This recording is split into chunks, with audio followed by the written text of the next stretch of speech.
ಎಲ್ಲರಿಗೂ ಮೊದಲಲ್ಲಿ ಹಾರ್ದಿಕ ಸ್ವಾಗತ. ಒಬ್ಬೊಬ್ಬರ ಪರಿಚಯ ಮತ್ತು ಇಲ್ಲಿ ಅವರ ಉಪಸ್ಥಿತಿಯ ಮಹತ್ವ ವಿಸ್ತರಿಸಲು ನನ್ನ ಸಾಮರ್ಥ್ಯ ಸಾಲದು ಮತ್ತು ದಿನವೇ ಸಣ್ಣದಾಗುವುದರಿಂದ ಮಾಡುತ್ತಿಲ್ಲ, ಕ್ಷಮಿಸಿ. ಈ ಅಶೋಕವನದ ಬಗ್ಗೆ ಕೆಲವು ಪ್ರಾಸ್ತಾವಿಕ ಮಾತುಗಳು ಆಡಿಬಿಡ್ತೇನೆ. ನಾನು ಮೈಸೂರಿನಿಂದ ಮಂಗಳೂರಿಗೆ ಪುಸ್ತಕ ವ್ಯಾಪಾರಿಯಾಗಿ ಬಂದು ನೆಲೆಸಿದೆ 75ರಲ್ಲಿ. ನನ್ನ ಪರ್ವತಾರೋಹಣದ ಹವ್ಯಾಸವನ್ನು ಈ ವಲಯದ ಬೆಟ್ಟ ಕಾಡುಗಳಲ್ಲಿ ಆರೋಗ್ಯಪೂರ್ಣವಾಗಿ ನಡೆಸಿದ್ದೆ. ಪತ್ರಿಕಾ ಲೇಖನಗಳ ಮೂಲಕ ಅವನ್ನು ಪ್ರಚುರಿಸಿದ್ದೆ. ನನ್ನ ಸುತ್ತಾಟಗಳಿಗೆ ವನ್ಯ ಸಂರಕ್ಷಣೆಯ ಸ್ಪಷ್ಟ ಮುಖವನ್ನು 1980ರ ದಶಕದಲ್ಲಿ ಕೊಟ್ಟವರು ಕುಟುಂಬ ಗೆಳೆಯ ಉಲ್ಲಾಸ್ ಕಾರಂತರು. ಅದು ನಾಗರಹೊಳೆ ವನದೊಳಗಿನ ಸಣ್ಣ ಅವಧಿ 1 ವಾರ ಮಾತ್ರ. ಉಲ್ಲಾಸ್ ಮತ್ತು KM ಚಿಣ್ಣಪ್ಪನವರ ನೇತೃತ್ವದಲ್ಲಿ ನಿಯತಕಾಲಗಳಲ್ಲಿ ಹಲವು ವರ್ಷ ನಡೆದ ವನ್ಯ ಜಾನುವಾರು ಗಣತಿಯಲ್ಲಿ ನಾನು ಓರ್ವ ಯಕಶ್ಚಿತ್ ಕಾಲಾಳು ಮಾತ್ರ. ಅಂದು ನನ್ನೊಡನೆ ಮಂಗಳೂರಿನಿಂದಲೇ ಬಂದು ಜತೆಗಾರನಾಗಿದ್ದವರು ಆಗ ಇನ್ನೂ ವೈದ್ಯಕೀಯ ವಿದ್ಯಾರ್ಥಿಯಾಗಿದ್ದ ಇದೇ ಕೃಷ್ಣಮೋಹನ್ ಪ್ರಭು. ಕೃಷ್ಣಮೋಹನ್ ಈ ಅಶೋಕವನದಲ್ಲೂ ನನ್ನ ಪಾಲುಗಾರ. ವಾಸ್ತವವಾಗಿ ಈ ಕಂಟೈನರು ಹೆಚ್ಚು ಕೂತಿರೋದು ಅವ್ರ ಜಾಗದಲ್ಲೇ. ನಾವು ನಾಗರಹೊಳೆಯಿಂದ ಮರಳಿದ ಕೆಲವು ವರ್ಷಗಳ ನಂತರದ ಕಥೆ ಇದು. ಆಗ ಮಂಗಳೂರು ಕೇಂದ್ರಿತವಾದಂತೆ ನಾಗರಿಕರಿಂದ ವನ್ಯ ಸಂರಕ್ಷಣಾ ಜಾಗೃತಿಯಲ್ಲಿ ಜವಾಬ್ದಾರಿಯುತ ನಾಯಕತ್ವ ಕೊಟ್ಟವರು ನಿರೇನ್ ಜೈನ್. ನಿರೇನ್ ಆಗ ಇನ್ನೂ ತನ್ನ ಆರ್ಕಿಟೆಕ್ಟ್ ವೃತ್ತಿಯ ಪ್ರಾಥಮಿಕ ಹಂತದಲ್ಲಿದ್ದರು. ಆದರೂ ಅವರು ತನ್ನ ವೃತ್ತಿ ಅಗತ್ಯಗಳನ್ನು ಸಣ್ಣ ಮಾಡಿ ಸಮರ್ಥವಾಗಿ ವನ್ಯ ಸಂರಕ್ಷಣೆಯ ಕೆಲಸವನ್ನು ನಡೆಸಿದರು. ಆ ದೊಡ್ಡ ಹೋರಾಟ ಕಾಲದಲ್ಲಿ ನಿರೇನರಿಗೆ ಸಿಕ್ಕ ಅಸಂಖ್ಯ ಪರಿಸರ ಸಹಕಾರಿಗಳಲ್ಲಿ ಈ ವಲಯದ ಹಿರಿಯ ಕೃಷಿಕ ಪರಿಸರ ಪ್ರೇಮಿ ಗೊದ್ದು ಉಮೇಶ್ ಒಬ್ಬ ಮುಖ್ಯರು. ಅವರ ಒಡನಾಟದಲ್ಲಿ ನಿರೇನರಿಗೆ ಇಂದು ನಾವು ನಿಂತಿರುವ ಈ ನೆಲ ಅಂದರೆ ಸಣ್ಣೇಗೌಡರ ಕುಟುಂಬಕ್ಕೆ ಸೇರಿದ ಈ ಪಟ್ಟಾ ಭೂಮಿಯ ಸುದ್ದಿ ಸಿಕ್ಕಿತ್ತು. ಯಾವುದೋ ರಿಸಾರ್ಟಿನವರು ಇದರ ಚೌಕಾಸಿ ನಡೆಸಿದ್ದಾರೆಂದು ತಿಳಿಯಿತು. ಆಗ ನಿರೇನ್ ಗಮನಿಸಿದ ಮುಖ್ಯ ವಿಷಯ, ಘಟ್ಟದ ಮೇಲಿನ ಬಿಸಿಲೆ ಗೇಟಿನಿಂದ ಕೆಳಗಿನ ಕುಳ್ಕುಂದದವರೆಗೆ ಅಂದರೆ ಸುಮಾರು 23 ಕಿಲೋಮೀಟರ್ ದಾರಿಯ ಉದ್ದಕ್ಕೆ ಎರಡೂ ಮಗ್ಗುಲಿನಲ್ಲಿ ಒಂದು ಪುಷ್ಪಗಿರಿ ವನಧಾಮ ಇಲ್ಲ ಸ್ಪಷ್ಟವಾಗಿ ಕಾಣುವಂತೆ ಬಿಸಿಲೆ ರಿಸರ್ವ್ ಫಾರೆಸ್ಟ್ ಇದೆ. ಇಲ್ಲಿ ಜನವಸತಿ, ಕೃಷಿ ಕಾರ್ಯ ಮತ್ತು ನಾಗರಿಕ ಚಟುವಟಿಕೆಗಳು ಏನೂ ನಡೆಯುತ್ತಿಲ್ಲ. ಅಂತಲ್ಲಿ ರಿಸಾರ್ಟ್ ಬಂದರೆ ವನ್ಯದ ಉದರದಲ್ಲಿ ವಿಷದ ಬೀಜ ಬಿತ್ತಿದಂತಾಗುತ್ತದೆ. ಈ ವಿಚಾರವನ್ನು ನಿರೇನ್ ಅಸಹಾಯಕತೆಯಲ್ಲೇ ನಮ್ಮೊಡನೆ ಮಾತಾಡಿಕೊಂಡರು. ಆಗ ಕೃಷ್ಣಮೋಹನ್ ಮತ್ತು ನಾನು ಸಂಪೂರ್ಣ ನಮ್ಮದೇ ಹಣದಿಂದ ಇದನ್ನು ಕೊಂಡುಕೊಂಡೆವು. ನಾವು ಈ ನೆಲವನ್ನು ಯಾವುದೇ ವಾಣಿಜ್ಯ ಕಲಾಪ ಅಥವಾ ನಾಗರಿಕ ಚಟುವಟಿಕೆಗಳು ಬಾರದಂತೆ ಕಳೆದ 14 ವರ್ಷಗಳ ಉದ್ದಕ್ಕೂ ಕಾಯ್ದುಕೊಂಡು ಬಂದಿದ್ದೇವೆ. ಇದುವರೆಗೆ ಇಲ್ಲಿ ಒಂದು ಬೀಜ, ಒಂದು ಗಿಡ ಹಾಕಿಲ್ಲ. ಯಾಲಕ್ಕಿ, ಸೀಗೆ, ಕಣಿಲೆಗಳಾದಿ ವನೋತ್ಪತ್ತಿಗಳನ್ನು ನಮ್ಮ ಮನೆ ಅಗತ್ಯಕ್ಕೂ ತೆಗೆದುಕೊಂಡು ಹೋಗಿಲ್ಲ. ಅಶೋಕವನ ಮಾಡಿದ ಹೊಸತರಲ್ಲಿ ಅಂದರೆ 14 ವರ್ಷಗಳ ಹಿಂದೆ ನಾವು ಪತ್ರಿಕಾ ಲೇಖನದ ಮೂಲಕ, ಬಾಯಿ ಮಾತಿನ ಮೂಲಕ ಸಂಪರ್ಕಕ್ಕೆ ಬಂದ ಎಲ್ಲರಲ್ಲೂ ವನ್ಯ ಸಂರಕ್ಷಣೆಯ ಈ ಕ್ರಮವನ್ನು ಪ್ರಚಾರ ಮಾಡಿದ್ದಿತ್ತು. ಕಾಡಿನ ಅಂಚಿನಲ್ಲಿದ್ದುಕೊಂಡು ಅನಿವಾರ್ಯವಾಗಿ ಕೃಷಿ ಬಿಟ್ಟು ಬೀಳಾಗುವ ಖಾಸಗಿ ನೆಲಗಳು ಈ ವಲಯದಲ್ಲಿ ಇನ್ನೂ ಸಾಕಷ್ಟಿವೆ. ಅವನ್ನು ಸಮಾನಾಸಕ್ತರು ಕೊಂಡು ವನ್ಯವಾಗಿಯೇ ಕಾಯ್ದುಕೊಳ್ಳಬೇಕು. ತುಣುಕುಗಳು ಸಣ್ಣವಾದರೂ ಖಾಸಗಿ ವನ್ಯ ಸಂರಕ್ಷಣೆ ಒಂದು ಚಳವಳವಾದರೆ ವ್ಯಾಪ್ತಿ ಹೆಚ್ಚುತ್ತದೆ ಎಂದು ಆಶಿಸಿದ್ದೆವು. ಆದರೆ ಕಾಡು ಬೋಳಿಸುವಲ್ಲಿ, ನೆಲವನ್ನು ವಾಣಿಜ್ಯ ಉದ್ದೇಶಕ್ಕೆ ದುಡಿಸುವಲ್ಲಿ ಇರುವ ಆಕರ್ಷಣೆಗಳು ಇದ್ದಂತೆ ಉಳಿಸಿಕೊಳ್ಳುವಲ್ಲಿ ಯಾರಲ್ಲೂ ಬರಲಿಲ್ಲ. ನಮ್ಮ ಪ್ರಯತ್ನ ಯಾರಿಗೂ ಅನುಕರಣೀಯವಾಗಿ ಕಾಣಲಿಲ್ಲ. ವನ್ಯ ಸಂರಕ್ಷಣೆಯ ಪ್ರಾಥಮಿಕ ಅಗತ್ಯ ಮನುಷ್ಯ ಚಟುವಟಿಕೆಗಳ ವಿರುದ್ಧ ಗಡಿ ಭದ್ರತೆ ಕಾಯ್ದುಕೊಳ್ಳುವುದೇ ಆಗಿದೆ. ಇಲ್ಲಿ ಸುತ್ತ ಅರಣ್ಯ ಭೂಮಿಯದೇ ನೆಲ ಇರುವಾಗ ನಮಗೆ ಗಡಿ ಬೇಲಿಯ ಅವಶ್ಯಕತೆ ಇಲ್ಲ. ಅನುಕೂಲದಲ್ಲಿ ಬಂದು ಕಣ್ಗಾವಲು ಮಾತ್ರ ನಡೆಸುತ್ತಿದ್ದೆವು. ಜತೆಗೆ ನಾವೇನನ್ನು ಉಳಿಸಿಕೊಳ್ಳಲು ಬಯಸುತ್ತೇವೆ ಎಂಬ ಅರಿವನ್ನು ಸಣ್ಣದಾಗಿ ಬೆಳೆಸಿಕೊಳ್ಳುತ್ತಿದ್ದೆವು. ಸಮಾನಾಸಕ್ತ ಗೆಳೆಯರೊಡನೆ ಇಲ್ಲಿಗೆ ವರ್ಷದಲ್ಲಿ ಕೆಲವು ಬಾರಿ ಬಂದು ಪುಟ್ಟ ಗುಡಾರ ಹೂಡಿ ಇದೇ ನೆಲದಲ್ಲಿ ಸುತ್ತಣ ಪರಿಸರದ ಅಲ್ಪ ಸ್ವಲ್ಪ ಪರಿಚಯ ಮಾಡಿಕೊಳ್ಳುತ್ತಲೇ ಇದ್ದೆವು. ಅಂಥ ಒಂದು ಶಿಬಿರವಾಸದ ಕಾಲದಲ್ಲಿ ನಮಗಿಲ್ಲಿ ಮರನಾಯಿ ಅರ್ಥಾತ್ ನೀಲಗಿರಿ ಮಾರ್ಟಿನ್ ಕಾಣಿಸಿತ್ತು. ಈ ವಲಯದಲ್ಲಿ ಅಳಿದೇ ಹೋಗಿದೆ ಎಂದು ನಂಬಲಾಗಿದ್ದ ಮರನಾಯಿ ದರ್ಶನ ವನ್ಯ ವಿಜ್ಞಾನ ವಲಯದಲ್ಲಿ ಬಹಳ ದೊಡ್ಡ ರೋಮಾಂಚನವನ್ನೇ ಉಂಟು ಮಾಡಿತ್ತು. ಸುಮಾರು 8-9 ವರ್ಷಗಳ ಹಿಂದೆ ಮಂಗಳೂರಿನ ಇನ್ಫೋಸಿಸ್ನಲ್ಲಿದ್ದ ಕೆಲವು ಕಿರಿಯ ವನ್ಯ ಉತ್ಸಾಹಿ ಗೆಳೆಯರು, ಎಲ್ಲ ITಗಳು, ಮುಖ್ಯವಾಗಿ ಹೆಸರಿಸುವುದಾದರೆ ದೀಪಿಕಾ, ಸಂದೀಪ್ ಮತ್ತು ವಿವೇಕ್, ಇಲ್ಲೂ ಏನಾದರೂ ಗಂಭೀರ ಅಧ್ಯಯನ ನಡೆಸಬೇಕೆಂಬ ಹುಚ್ಚು ಹತ್ತಿಸಿಕೊಂಡರು. ಉಡುಪಿಯ ಪ್ರಾಣಿಶಾಸ್ತ್ರ ಅಧ್ಯಾಪಕ, ಅದಕ್ಕೂ ಹೆಚ್ಚಿಗೆ ವನ್ಯ ಸಂರಕ್ಷಣಾ ಹವ್ಯಾಸಿ, NA ಮಧ್ಯಸ್ಥ ಮತ್ತು ಅಲ್ಲಿನವರೇ ಆದ ಸಸ್ಯವಿಜ್ಞಾನಿ ಕಾಕುಂಜೆ ಗೋಪಾಲಕೃಷ್ಣ ಭಟ್ ಒಮ್ಮೆ ನಮ್ಮ ಬಳಗದೊಡನೆ ಇಲ್ಲಿಗೆ ಬಂದು ಯುವಕರ ಹುಚ್ಚಿಗೆ ಹೆಚ್ಚಿನ ಕುಮ್ಮಕ್ಕು ನೀಡಿದರು. ನಮ್ಮ ಮಿತ್ರ ಬಳಗದಲ್ಲಿ ಮುಖ್ಯವಾಗಿ ರೋಹಿತ್ ರಾವ್ ಮತ್ತು ವಿನೀತ್ ಅಂತೂ ಸಂಘಟನಾತ್ಮಕ ಎಲ್ಲ ಜವಾಬ್ದಾರಿಗಳನ್ನು ಬಹಳ ಸಮರ್ಥವಾಗಿ ನಡೆಸಿದರು. ಆದರೆ ಈ ಬಳಗಕ್ಕೆ ನಿಜ ದಿಕ್ಕು ಸಿಕ್ಕಿದ್ದು ಕೇವಲ ಅಂತರ್ಜಾಲಾಟದಲ್ಲಿ ಈ ಜೀವವಿಜ್ಞಾನಿ ಕಪ್ಪೆಗಳ ವಿಶೇಷ ಅಧ್ಯಯನ ನಿರತ ಕೆ.ವಿ. ಗುರುರಾಜ್ ಸಿಕ್ಕಿದ ಮೇಲೆ. ಅವರ ವಿಜ್ಞಾನ ಆವೇಶಕ್ಕೆ ಏನೇನು ಕೊರತೆ ಬಾರದಂತೆ ಜೊತೆಗೊಟ್ಟವರು ಗುಬ್ಬಿ ಲ್ಯಾಬ್ಸಿನ ಎಚ್.ಎಸ್. ಸುಧೀರ್ ಹಾಗೂ ಕೆ.ಎಸ್. ಶೇಷಾದ್ರಿ, ಮಧುಶ್ರೀ ಮುಡ್ಕೆ, ಶ್ರೀಕಾಂತ್ ಗುನಗ ಮುಂತಾದವರು. ಪ್ರಾಕೃತಿಕ ಸತ್ಯಾನ್ವೇಷಣೆಯಲ್ಲಿ ಹುಲಿ, ಆನೆಗಳಂಥವುಗಳಿಗೆ 100 ಚದರ ಕಿಲೋಮೀಟರ್ ಕಾಡು, ಬಯಲು, ನೀರು ಬೇಕಾಗುತ್ತದೆ. ಆದರೆ ಅಷ್ಟೇ ಪರಿಣಾಮಕಾರಿ ಪರಿಸರ ಸೂಚ್ಯಂಕವನ್ನು ಕೊಡುವ ಕಪ್ಪೆ, ಹಾವು, ವಾಟೆ, ಹುಲ್ಲು, ಮಣ್ಣು, ಕಲ್ಲುಗಳ ಅಧ್ಯಯನಕ್ಕೆ ಇಂಥ ಭೌಗೋಳಿಕ ತುಣುಕುಗಳು ಧಾರಾಳವಾಗುತ್ತವೆ. ಇವನ್ನು ಗುರುರಾಜರ ಬಳಗ ಯಾವ ಗದ್ದಲವಿಲ್ಲದೆ ಮಾಡಿ ತೋರಿಸುತ್ತಲೇ ಇದೆ. ಸತತ 6 ವರ್ಷಗಳ ಉದ್ದಕ್ಕೆ ಪ್ರತಿ ಮಳೆಗಾಲದ ಆರಂಭದಲ್ಲಿ ಇವರು ಮುಖ್ಯವಾಗಿ ನಡೆಸಿಕೊಟ್ಟ ಕಪ್ಪೆ ಗುರುತಿಸಿ ಶಿಬಿರ ಅಶೋಕವನದ ಬಹು ಹೆಮ್ಮೆಯ ಸಾಧನೆಯೇ ಆಗಿದೆ. ಜಡಿ ಮಳೆಗಾಲ ಕಪ್ಪೆಗಳ ಸಂಗಮ ಸಂಭ್ರಮದ ವೇಳೆ ಅಂದರೆ ಅಪರಾತ್ರಿಯಲ್ಲಿ ಇಲ್ಲಿ ನಡೆಸಿದ ಕ್ಷೇತ್ರ ಕಾರ್ಯಗಳು ಬಹಳ ಮಹತ್ವದವು. ವರ್ಷದಲ್ಲಿ ಆ 1-2 ರಾತ್ರಿಯ ಕಲಾಪಕ್ಕೆ 20-25 ಮಂದಿ ಬಿಸಿಲೆ ಗೇಟ್ ಬಳಿಯ ಸಮುದಾಯ ಭವನದ ಕನಿಷ್ಠ ಸವಲತ್ತುಗಳನ್ನು ಹೇಗೋ ಹೊಂದಿಸಿಕೊಳ್ಳುತ್ತಿದ್ದೆವು. ದೇವೇಗೌಡ, ಯಾನೆ ಕರಿಯಣ್ಣ ಮತ್ತು ಕಮಲಮ್ಮ ದಂಪತಿಯ ಬಡ ತುಳಸಿ ಹೋಟೆಲ್ ಅನ್ನದಾತರು. ಆದರೆ ಹಾಗೆ ಕ್ಷೇತ್ರ ಕಾರ್ಯದಲ್ಲಿ ಸಿಕ್ಕ ಪ್ರಾಥಮಿಕ ಮಾಹಿತಿಗಳನ್ನು ಸಂಶೋಧನೆಗಳ ಮಟ್ಟಕ್ಕೆ ಏರಿಸಬೇಕೆಂಬುದರಲ್ಲಿ ಇಲ್ಲಿನ ಸವಲತ್ತುಗಳು ಏನೇನೂ ಪೂರಕವಾಗಿರಲಿಲ್ಲ. ಅಂದರೆ ಕನಿಷ್ಠ 2-3 ಮಂದಿ ವರ್ಷದ ವಿವಿಧ ಅವಧಿಗಳಲ್ಲಿ ಇಲ್ಲಿ ದಿನಗಟ್ಟಲೆ, ವಾರಗಟ್ಟಲೆ ಉಳಿದುಕೊಂಡು ಕ್ಷೇತ್ರ ಕಾರ್ಯ ಅಂದರೆ ಫೀಲ್ಡ್ ಸ್ಟಡಿ ನಡೆಸುವುದು ಅಸಾಧ್ಯವೇ ಆಗಿತ್ತು. ಆಗ ನಮಗೆ ಹೊಳೆದದ್ದು ಈ ಕಂಟೈನರ್ ಮನೆ. ಇದರಲ್ಲಿ ಕನಿಷ್ಠ 4 ಮಂದಿಗೆ ಸ್ವಯಂ ಪಾಕ ಮಾಡಿಕೊಂಡು ಸುಭದ್ರವಾಗಿ ವಾಸಿಸುವ ವ್ಯವಸ್ಥೆ ಇದೆ. ಇದನ್ನು ನಿಲ್ಲಿಸುವಲ್ಲಿ ಪರಿಸರ ಸ್ವಾಸ್ಥ್ಯವನ್ನು ಮುಖ್ಯ ಸವಾಲಾಗಿ ಪರಿಗಣಿಸಿದ್ದೇವೆ. ಹೀಗೊಂದು ಪ್ರಯೋಗಕ್ಕೆ ಪ್ರೇರಣೆ ಕೊಟ್ಟದ್ದು ಗುರುರಾಜರ ಕಪ್ಪೆಗಳೆಂಬ ಕಾರಣಕ್ಕೆ ಇದನ್ನು ಕಪ್ಪೆಗೂಡು ಎಂದು ಹೆಸರಿಸಿದ್ದೇನೆ. ಹಿಂದಿನವರು ಕೃಷಿ ಕಾರ್ಯಕ್ಕೋ ಮರ ಸಾಗಣೆಗೋ ಮಾಡಿದ ಈ ತುಂಡು ದಾರಿಯನ್ನು ನಮ್ಮ ಸೀಮಿತ ಉಪಯೋಗಕ್ಕಾಗಿ ಊರ್ಜಿತದಲ್ಲಿಟ್ಟುಕೊಳ್ಳುತ್ತೇವೆ. ಅದು ಸಾರ್ವಜನಿಕ ವಾಹನಗಳಿಂದ ದುರುಪಯೋಗಕ್ಕೆ ಒಳಪಡದಂತೆ ಡಾಮರ್ ಮಾರ್ಗದ ಅಂಚಿನಲ್ಲಿ ಸಣ್ಣದಾಗಿ ಬಂದೋಬಸ್ತ್ ಮಾಡಿಕೊಂಡಿದ್ದೇವೆ. ಉಳಿದಂತೆ ವನ್ಯಜೀವಿ ಸಂಚಲನಕ್ಕೆ ಇಲ್ಲಿ ಅಡ್ಡಿ ಉಂಟಾಗಬಾರದು ಎಂಬ ಕಾರಣಕ್ಕೆ ಬೇಲಿ, ಪಾಗಾರ, ಅಗಳು ಅಥವಾ ಕಂದಕಗಳನ್ನು ನಾವು ಮಾಡಿಸಿಲ್ಲ, ಮಾಡುವುದೂ ಇಲ್ಲ. ಅದೇ ಕಾರಣಕ್ಕೆ ಅರಣ್ಯ ಇಲಾಖೆ ಸಾಮಾಜಿಕ ರಕ್ಷಣೆಯ ಭಾಗವಾಗಿ ಇಲ್ಲಿಗೂ ತನ್ನ ವಿದ್ಯುತ್ ಬೇಲಿಯನ್ನು ಹಾಕುವ ಮಾತು ಬಂದಾಗಲೂ ನಾವು ಸ್ಪಷ್ಟವಾಗಿ ನಿರಾಕರಿಸಿದ್ದೆವು. ಕಪ್ಪೆಗೂಡಿನ ಶುದ್ಧ ಹಾಗೂ ಕೊಳಚೆ ನೀರಿನ ವಿಲೇವಾರಿಗಳು ಹಾಗೂ ಕಸಗಳು ವಿಸ್ತೃತವಾಗಿ ಇಲ್ಲಿನ ವನ್ಯ ಪರಿಸರವನ್ನು ಪ್ರಭಾವಿಸದಂತೆ ಎಚ್ಚರ ವಹಿಸಿದ್ದೇವೆ. ಕಪ್ಪೆಗೂಡು ಅಂದರೆ ಈ ಕಂಟೈನರ್ ಮನೆ ಮುಂದೆ ಕ್ಷೇತ್ರ ಕಾರ್ಯ ಆಧರಿಸಿದ ಯಾವುದೇ ಜೀವ ಸಂಶೋಧಕರಿಗೂ ಉಚಿತವಾಗಿ ಆದರೆ ಬಿಗಿಯಾಗಿ ನಮ್ಮ ಕೆಲವರ ಕಣ್ಗಾವಲಿನಲ್ಲಿ ಒದಗಬೇಕು ಎನ್ನುವುದಷ್ಟೇ ನಮ್ಮ ಉದ್ದೇಶ. ಇಲ್ಲಿನ ಫೆಸಿಲಿಟೀಸಿಗೆ ಯಾವುದಕ್ಕೂ ಬಾಡಿಗೆ ನಾವು ಚಾರ್ಜ್ ಮಾಡ್ತಾ ಇಲ್ಲ. ಅಶೋಕವನ ಮತ್ತು ಕಪ್ಪೆಗೂಡು ವನ್ಯ ಅಧ್ಯಯನವನ್ನು ಮೀರಿ ಯಾವುದೇ ವಾಣಿಜ್ಯ ಚಟುವಟಿಕೆಗಳನ್ನು, ವಿನೋದ ಹಾವಳಿಗಳನ್ನು ಕಡ್ಡಾಯವಾಗಿ ನಡೆಸುವುದಿಲ್ಲ. ಈ ಪುಟ್ಟ ಬಯಲು ಇದಿಷ್ಟು ಜಾಗ ಈ ಹಿಂದೆ ಕೃಷಿ ಅಗತ್ಯಕ್ಕೆ ರೂಪುಗೊಂಡದ್ದಿರಬೇಕು. ಇಲ್ಲಿ ಏಲಕ್ಕಿ ನರ್ಸರಿ ಇತ್ತಂತೆ. ಹಾಗೆ ಹಿಂದೆಲ್ಲ ಬಿಸಿಲ ದಿನಗಳಲ್ಲಿ ನಮ್ಮ 1-2 ಪುಟ್ಟ ಗುಡಾರಗಳ ಶಿಬಿರಕ್ಕೂ ಒಗ್ಗಿಕೊಂಡೇ ಬಂದಿದೆ ಇದು. ಆದರೆ ಮುಂದೆ ಇದು ಸಹಜಾರಣ್ಯದ ಭಾಗವಾಗಿಯೇ ವಿಕಸಿಸುವಂತೆ ನೋಡಿಕೊಳ್ಳುತ್ತೇವೆ. ದಯವಿಟ್ಟು ಗಮನಿಸಿ, ಅಶೋಕವನ ಮತ್ತು ಕಪ್ಪೆಗೂಡು ಪ್ರವಾಸಿ ಕೇಂದ್ರವಲ್ಲ. ಜನಪ್ರಿಯವಾಗಿ ಹೇಳುವಂತೆ ಪರಿಸರ ಶಿಕ್ಷಣ ಕಲ್ಪಿಸುವ ನೆಪವೂ ಇಲ್ಲಿಲ್ಲ. ಇಂದಿನ ಸಭೆಯ ನಂತರ ಮುಂದೆ ಎಂದೂ ಇಲ್ಲಿ ಹೆಚ್ಚು ಜನ ಸೇರಿಸುವಂಥ ಕಲಾಪಗಳು ನಡೆಯುವುದೂ ಇಲ್ಲ. ಇಲ್ಲಿ ಒಬ್ಬಿಬ್ಬ ಸಂಶೋಧಕರನ್ನು ಮೀರಿ ಇನ್ಯಾರದೇ ಪ್ರವೇಶ ಆಗಬಾರದು. ಬದಲು ಸಾರ್ವಜನಿಕದಲ್ಲಿ ಸಂಶೋಧಕರ ಕುರಿತು ಸಹಾನುಭೂತಿ ಮೂಡಿಸಿ ಮುಂದುವರಿದು ಪ್ರಾಮಾಣಿಕ ವನ್ಯಾಸಕ್ತರು ತಮ್ಮ ಮಿತಿಯಲ್ಲಿ ಇಂಥ ಇನ್ನಷ್ಟು ಪುಟ್ಟ ವನ್ಯ ಸಂರಕ್ಷಣಾ ನೆಲೆಗಳನ್ನು ಕೊಂಡುಕೊಂಡು ಕಾಪಿಡುವಂತೆ ಪ್ರೇರೇಪಿಸಿ. ಮತ್ತೊಮ್ಮೆ ಹೇಳುತ್ತೇನೆ, ದಯವಿಟ್ಟು ಮುಂದಕ್ಕಿದು ಯಾರಿಗೂ ಪ್ರವಾಸಿ ಕೇಂದ್ರ ಆಗದಂತೆ ನೋಡಿಕೊಳ್ಳಿ. ಅನಿವಾರ್ಯವಾಗಿ ನನ್ನ ಕಪ್ಪೆ ಒಟಗುಟ್ಟುವಿಕೆ ಅಂತ ಹೇಳಿದೆ, ಮಾತುಗಳು ಇಷ್ಟು ದೀರ್ಘವಾದ್ದಕ್ಕೆ ಕ್ಷಮೆ ಇರಲಿ. ಇನ್ನು ಇಲ್ಲಿನ ಜೀವ ವೈವಿಧ್ಯ, ವನ್ಯ ಸಂರಕ್ಷಣೆಯ ಅವಶ್ಯಕತೆಗಳ ಕುರಿತು ಹೆಚ್ಚಿನ ವಿಚಾರಗಳನ್ನು ಗುರುರಾಜರಿಂದ ತೊಡಗಿದಂತೆ ನೀವೆಲ್ಲ ನಡೆಸಿಕೊಡಬೇಕಾಗಿ ಹೇಳ್ತೇನೆ. ನಮಸ್ಕಾರ ಅಶೋಕವರ್ಧನ ಕೃಷ್ ಅವರಿಗೆ. ಮುಖ್ಯ 2012ಕ್ಕೆ ನಾವು ಇದನ್ನು ಶುರು ಮಾಡಿದಾಗ ಯಾವುದೇ ಆಲೋಚನೆ ಇರಲಿಲ್ಲ. ಅಂದರೆ ಕಪ್ಪೆಗಳ ಬಗ್ಗೆ ಅಧ್ಯಯನ ಮಾಡಬೇಕಂತ ಮಾತ್ರ ಇದ್ದಿದ್ದು.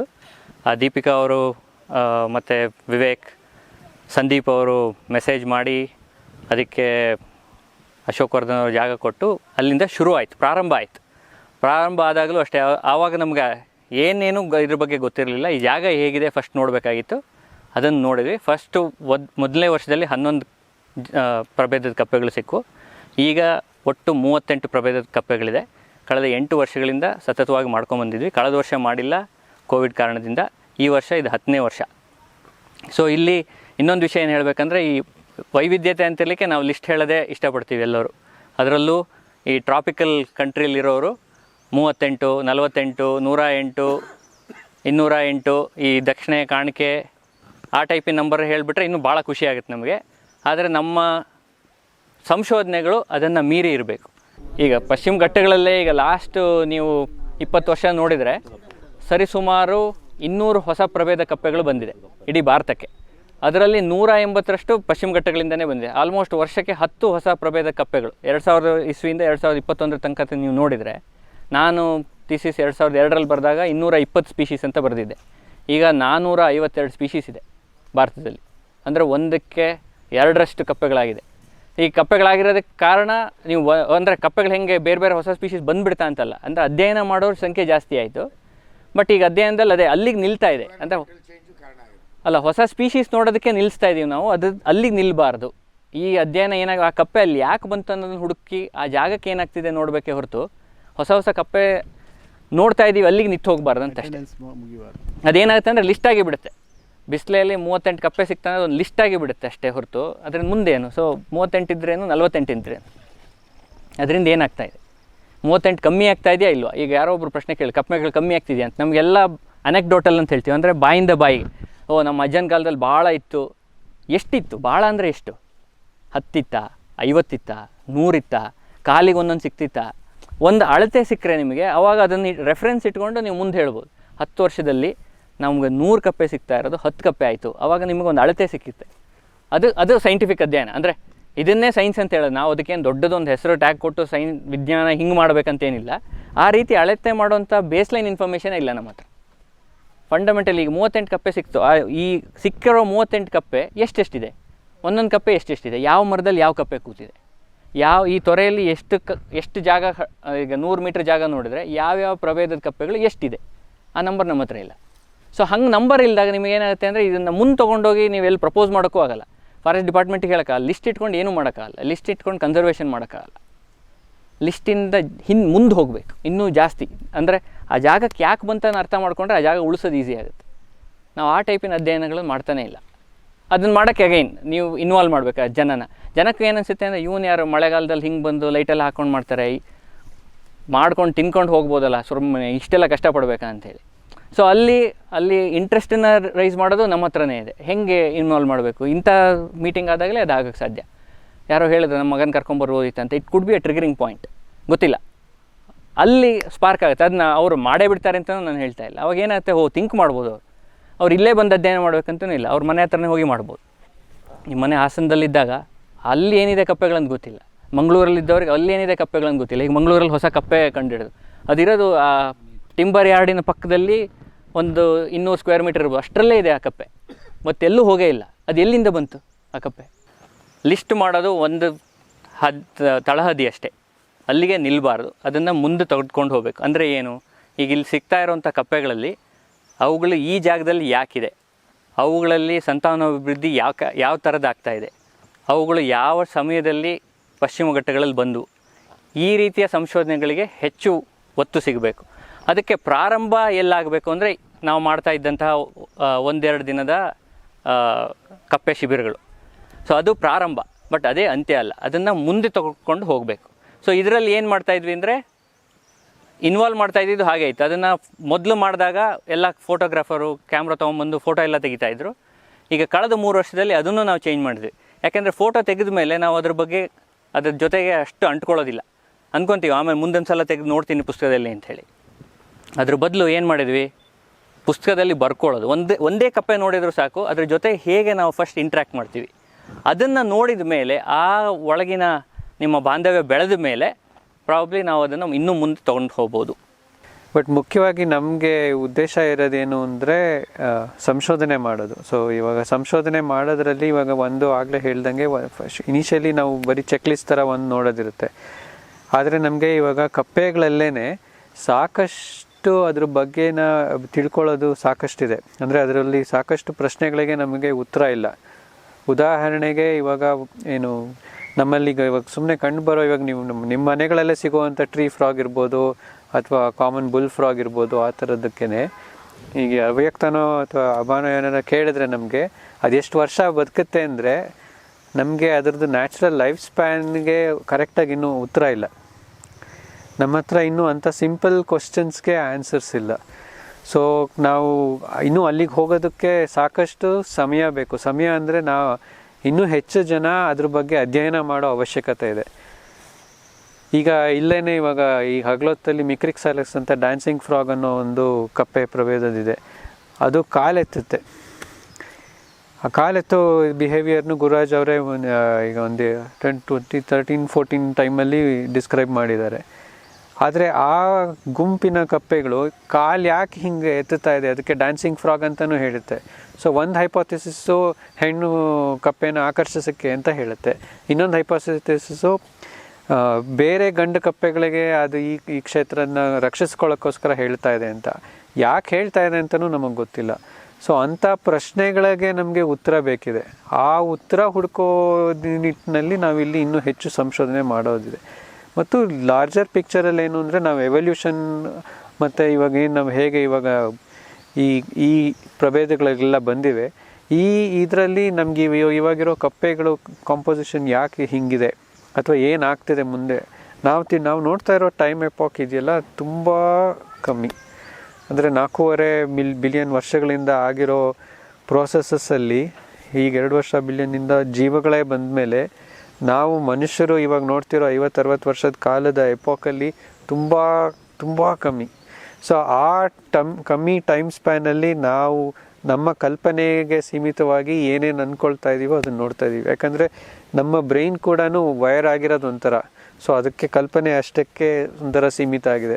ಸೊ ಆ ಚೌಕಟ್ಟಲ್ಲಿ ಏನಾಗುತ್ತೆ ಅಂತ ನೋಡ್ತಾ ಇದ್ದೀವಿ.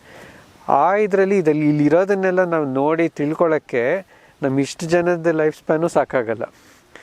ಸೊ ಇದನ್ನು ಉಳಿಸ್ಕೊಂಡು ಇದರಲ್ಲಿ ಏನಿದೆ ಅಂತ ಅಧ್ಯಯನ ಮಾಡೋದೇ ಒಂದು ದೊಡ್ಡ ಚಾಲೆಂಜು. ಸೊ ಇದಲ್ದಂಗೆ ನಮಗೂ ಇಲ್ಲಿರೋ ಉದ್ದೇಶ ಇನ್ನೊಂದೇನೆಂದರೆ ನಾವು ರಿಸರ್ಚ್ ಅದನ್ನು ಪಬ್ಲಿಕ್ಕಾಗಿ ಡಾಕ್ಯುಮೆಂಟ್ ಮಾಡಿ ಓಪನ್ ಡೇಟಾ ಥರ ಹೊರಗಡೆ ಅಂದರೆ ಆಕ್ಸೆಸಬಲ್ ಆಗಿರೋ ಥರ ಮಾಡಬೇಕು ಅಂತ. ಸೊ ಇವಾಗ ಮಾಡಿರೋ ಶಿಬಿರಗಳದ್ದು ಡೇಟಾ ಏನೇನು ಮಾಡ್ಕೊಂಡಿದ್ದೀವಿ ಅದನ್ನೆಲ್ಲ ಒಂದು ಕಡೆ ಹಾಕಿ ಪಬ್ಲಿಕ್ಲಿ ಆಕ್ಸೆಸಬಲ್ ಮತ್ತು ಓಪನ್ ಲೈಸೆನ್ಸಿಂಗ್ ಅಂತ ಹೇಳ್ತೀವಿ. ಯಾಕೆಂದರೆ ಸುಮ್ಮನೆ ರಿಸರ್ಚ್ ಮಾಡೋದು ಒಂದು ಕಡೆ ಆಗಬಾರ್ದು, ಅದೆಲ್ಲರಿಗೂ ಎಟ್ಕೊತನೂ ಇರಬೇಕು ಏನಾಗಿದೆ ಆ ಥರ ಅಂತ. ಸೊ ಆ ಚೌಕಟ್ಟಲ್ಲಿ ನಾವು ಇಲ್ಲಿ ಕಾರ್ಯಕ್ರಮ ನಡೆಸ್ಕೊಂಡು ಬರ್ತಾ ಇದ್ದೀವಿ. ಇನ್ನು ಮುಂದೆ ಹಾಗೆ ನಡ್ಸ್ಕೊಂಡು ಹೋಗಬೇಕು ಅನ್ನೋ ಒಂದು ಆಸೆ. ನನ್ನ ವರ್ಕು ಕಪ್ಪೆಗಳ ಮೇಲೆ ಆದ್ರೂ ಒಂದು ಕಾಲದಲ್ಲಿ ನಾನು ಮರ ಹತ್ಬಿಟ್ಟು ಸ್ಟಡಿ ಮಾಡ್ತಾಯಿದ್ದೆ. ಮರ ಯಾಕೆ ಹತ್ತದೆ ಅನ್ನೋದಕ್ಕೆ ಆವಾಗ ನನಗೆ ಗೊತ್ತಿರಲಿಲ್ಲ. ಆಮೇಲೆ ಹತ್ತದ ಮೇಲೆ ಗೊತ್ತಾಯಿತು, ಮರಗಳ ಕ್ಯಾನಪಿ ಅಂತ ಏನು ಕರಿತೀವಿ, ಟಾಪ್ ಆಫ್ ದ ಟ್ರೀ ಏನಿದೆ ಅದ್ರ ಬಗ್ಗೆ ನಮಗೇನೂ ಗೊತ್ತಿಲ್ಲ. ಈಗ ಕ್ಲೈಮೇಟ್ ಚೇಂಜ್ ಅಂತ ನೀವೆಲ್ಲ ಕೇಳಿರ್ತೀರ. ಕ್ಲೈಮೇಟ್ ಚೇಂಜ್ ನಮಗೆ ಎಫೆಕ್ಟ್ ಆಗುತ್ತೆ, ಹೌದು. ಬಟ್ ನಮಗೂ ಮುಂಚೆ ಎಫೆಕ್ಟ್ ಆಗೋದು ಮರದ ಕ್ಯಾನಪಿಗೆ. ಯಾಕಂದರೆ ಅದು ಫಸ್ಟ್ ಲೇಯರ್ ಇಂಟ್ರಾಕ್ಟ್ ಆಗೋದು. ಮಳೆ ಬಂದರೂ ಮರದ ಕ್ಯಾನಪಿಯಲ್ಲಿ ಜಾಸ್ತಿ ಬರುತ್ತೆ, ಬಿಸಿಲಾದರೂ ಮರದ ಕ್ಯಾನಪಿಯಲ್ಲಿ ಜಾಸ್ತಿ ಆಗುತ್ತೆ. ಮರದ ಕ್ಯಾನಪಿಯಲ್ಲಿ ಎಷ್ಟು ಸ್ಪೀಷೀಸ್ ಇದೆ ಅಂತಲೇ ನಮಗೆ ಗೊತ್ತಿಲ್ಲ. ಸೊ ಲಿಸ್ಟ್ ಮಾಡೋದು ಅಲ್ಲಿ ಮುಖ್ಯ ಆಗುತ್ತೆ. ಲಿಸ್ಟ್ ಮಾಡಿದ ಮೇಲೆ ಹವಾಮಾನ ಚೇಂಜ್ ಆಗ್ತಾ ಇರೋದ್ರಿಂದ ಸ್ಪೀಷೀಸ್ ಚೇಂಜ್ ಆಗ್ತಾ ಇದೆಯಾ, ಸ್ಪೀಷೀಸ್ ಚೇಂಜ್ ಆಗೋದ್ರಿಂದ ಇಂಪ್ಯಾಕ್ಟ್ ಏನಾಗ್ತಾ ಇದೆ. ಈಗ ಈ ಮರದ ಹೂವುಗಳೆಲ್ಲ ನೋಡಿರ್ಬೋದು ನೀವು, ಮೇಲೆ ಇರುತ್ತೆ. ಆ ಹೂವುಗಳಿಗೆ ಪರಾಗಸ್ಪರ್ಶ ಆಗೋಕ್ಕೆ ಒಂದು ಸಣ್ಣ ತ್ರಿಪ್ ಅಂತ ಒಂದು ಇನ್ಸೆಕ್ಟ್ ಇರುತ್ತೆ. ಆ ಇನ್ಸೆಕ್ಟ್ ಇರಬೇಕು. ಅದರಲ್ಲಿ ಏನು ಡೈವರ್ಸಿಟಿ ಇದೆ ಏನೂ ನಮಗೆ ತಿಳ್ಕೊಂಡಿಲ್ಲ ನಾವು. ಮರ ಹತ್ತೋದು, ಮರದ ಮೇಲೆ ಸ್ಟಡಿ ಮಾಡೋದು ಎಲ್ಲ ಹೇಳಿದೆ ನಾನು. ಮುಂಚೆ ಹೆಂಗೆ ಮಾಡ್ತಾಯಿದ್ರು, ಮರದ ಮೇಲೆ ಇರೋ ಸ್ಪೀಷೀಸ್ದು ಸ್ಟಡಿ ಹೆಂಗೆ ಮಾಡೋರು ಅಂದರೆ, ಮಂಗಗಳನ್ನ ಟ್ರೈನ್ ಮಾಡಿ, ಆರ್ಕಿಡ್ಸ್ ಎಪಿಫೈಟ್ಸ್ ಅಂತ ಕೇಳಿರ್ಬೋದು ನೀವು, ಅದನ್ನು ಕಿತ್ಕೊಂಬರೋಕ್ಕೆ ಮಂಕಿಗಳಿಗೆ ಟ್ರೈನ್ ಮಾಡೋರು. ಬಟ್ ಅದಕ್ಕೆ ಅದರದ್ದೇ ಆದ ಲಿಮಿಟೇಷನ್ಸ್ ಇರುತ್ತೆ. ಇನ್ನೊಂದು ಮೆಥಡ್ ಮಾಡ್ತಾ ಇದ್ದಿದ್ದು, ಮರ ಕಡಿದ್ಬಿಟ್ಟು ಬೀಳ್ಸಿದ ಮೇಲೆ ಅದರಲ್ಲಿ ಹೋಗಿ ಏನೇನಿದೆ ಅಂತ ನೋಡೋರು. ಅದೂ ಡಿಸ್ಟ್ರಕ್ಟಿವ್ ಆಗೇ ಇರುತ್ತೆ. ಸೊ ಇಂಥ ಚಾಲೆಂಜಸ್ ಇರೋ ಕಾರಣಗಳಿಂದ ಕ್ಯಾನಪಿಗಳನ್ನ ಯಾರೂ ಸ್ಟಡಿ ಮಾಡಿಲ್ಲ. ಸುಮಾರು 30-40 ವರ್ಷದ ಹಿಂದೆ ಭಾರತದಲ್ಲಿ ನನ್ನ ಹಳೆ ಬಾಸ್ ಆಗಿದ್ದರು ಡಾಕ್ಟರ್ ಸುಭದ್ರಾ ದೇವಿ ಅಂತ. ಅವರು PhDಗಾಗಿ ಮರಗಳಿಗೆ ಒಂದು ಏಣಿ ಹೊಡೆದು, ಮೊಳೆ ಹೊಡೆದು ಒಂದು ಏಣಿ ಥರ ಮಾಡಿ ಹತ್ತಿ ಹೋಗಿ ಸ್ಟಡಿ ಮಾಡ್ತಿದ್ರು. ಅದರದ್ದೇ ಆದ ರಿಸ್ಕ್ಗಳಿದೆ, ಏಣಿ ಮುರಿದ್ರೆ ಕೆಳಗೆ ಬೀಳೋ ಸಾಧ್ಯತೆ ಇದೆ. ಸೊ ಆ ಟೈಮಲ್ಲಿ ಅವರಿಗೆ ಯಾವುದೋ ಕಾನ್ಫರೆನ್ಸಿಗೆ ಹೋದಾಗ ಇನ್ನೊಬ್ಬರು ಪರಿಚಯ ಆಗಿ ಅವರು ಈ ಮೆಥಡ್ ಹೇಳ್ಕೊಟ್ರು. ಇದನ್ನು ಸಿಂಗಲ್ ರೋಪ್ ಟೆಕ್ನಿಕ್ ಅಂತ ಕರಿತೀವಿ. ಮೌಂಟೇನಿಯರಿಂಗ್ ಅವರಿಗೆ ಇದೆಲ್ಲ ಪರಿಚಯ ಇರುತ್ತೆ, ಈ ರೋಪ್ಸು ಮತ್ತು ಎಕ್ವಿಪ್ಮೆಂಟ್ ಯೂಸ್ ಮಾಡೋದೆಲ್ಲ. ಕ್ವಿಕ್ಕಾಗಿ ಅದನ್ನು ಹೇಳ್ತೀನಿ. ಹೆಂಗಿರುತ್ತೆ ಅಂದರೆ, ಇದು ಮರದ ಬ್ರ್ಯಾಂಚು ಅಂದರೆ ಒಂದು ಹಗ್ಗನ ಅದ್ರ ಮೇಲಿಂದ ಹಾಕಿ ಒಂದು ಎಂಡಲ್ಲಿ ಕಟ್ಬಿಟ್ಟು ಇನ್ನೊಂದು ಎಂಡಲ್ಲಿ ಒಂದು ಅಸೆಂಡರ್ ಅಂತ ಒಂದು ಡಿವೈಸ್ ಬರುತ್ತೆ. ಅದು ಹಗ್ಗಕ್ಕೆ ಹಿಂಗೆ ಹಿಡ್ಕೊಂಡು ಬರೀ ಒಂದೇ ದಿಕ್ಕಲ್ಲಿ ಹೋಗುತ್ತೆ.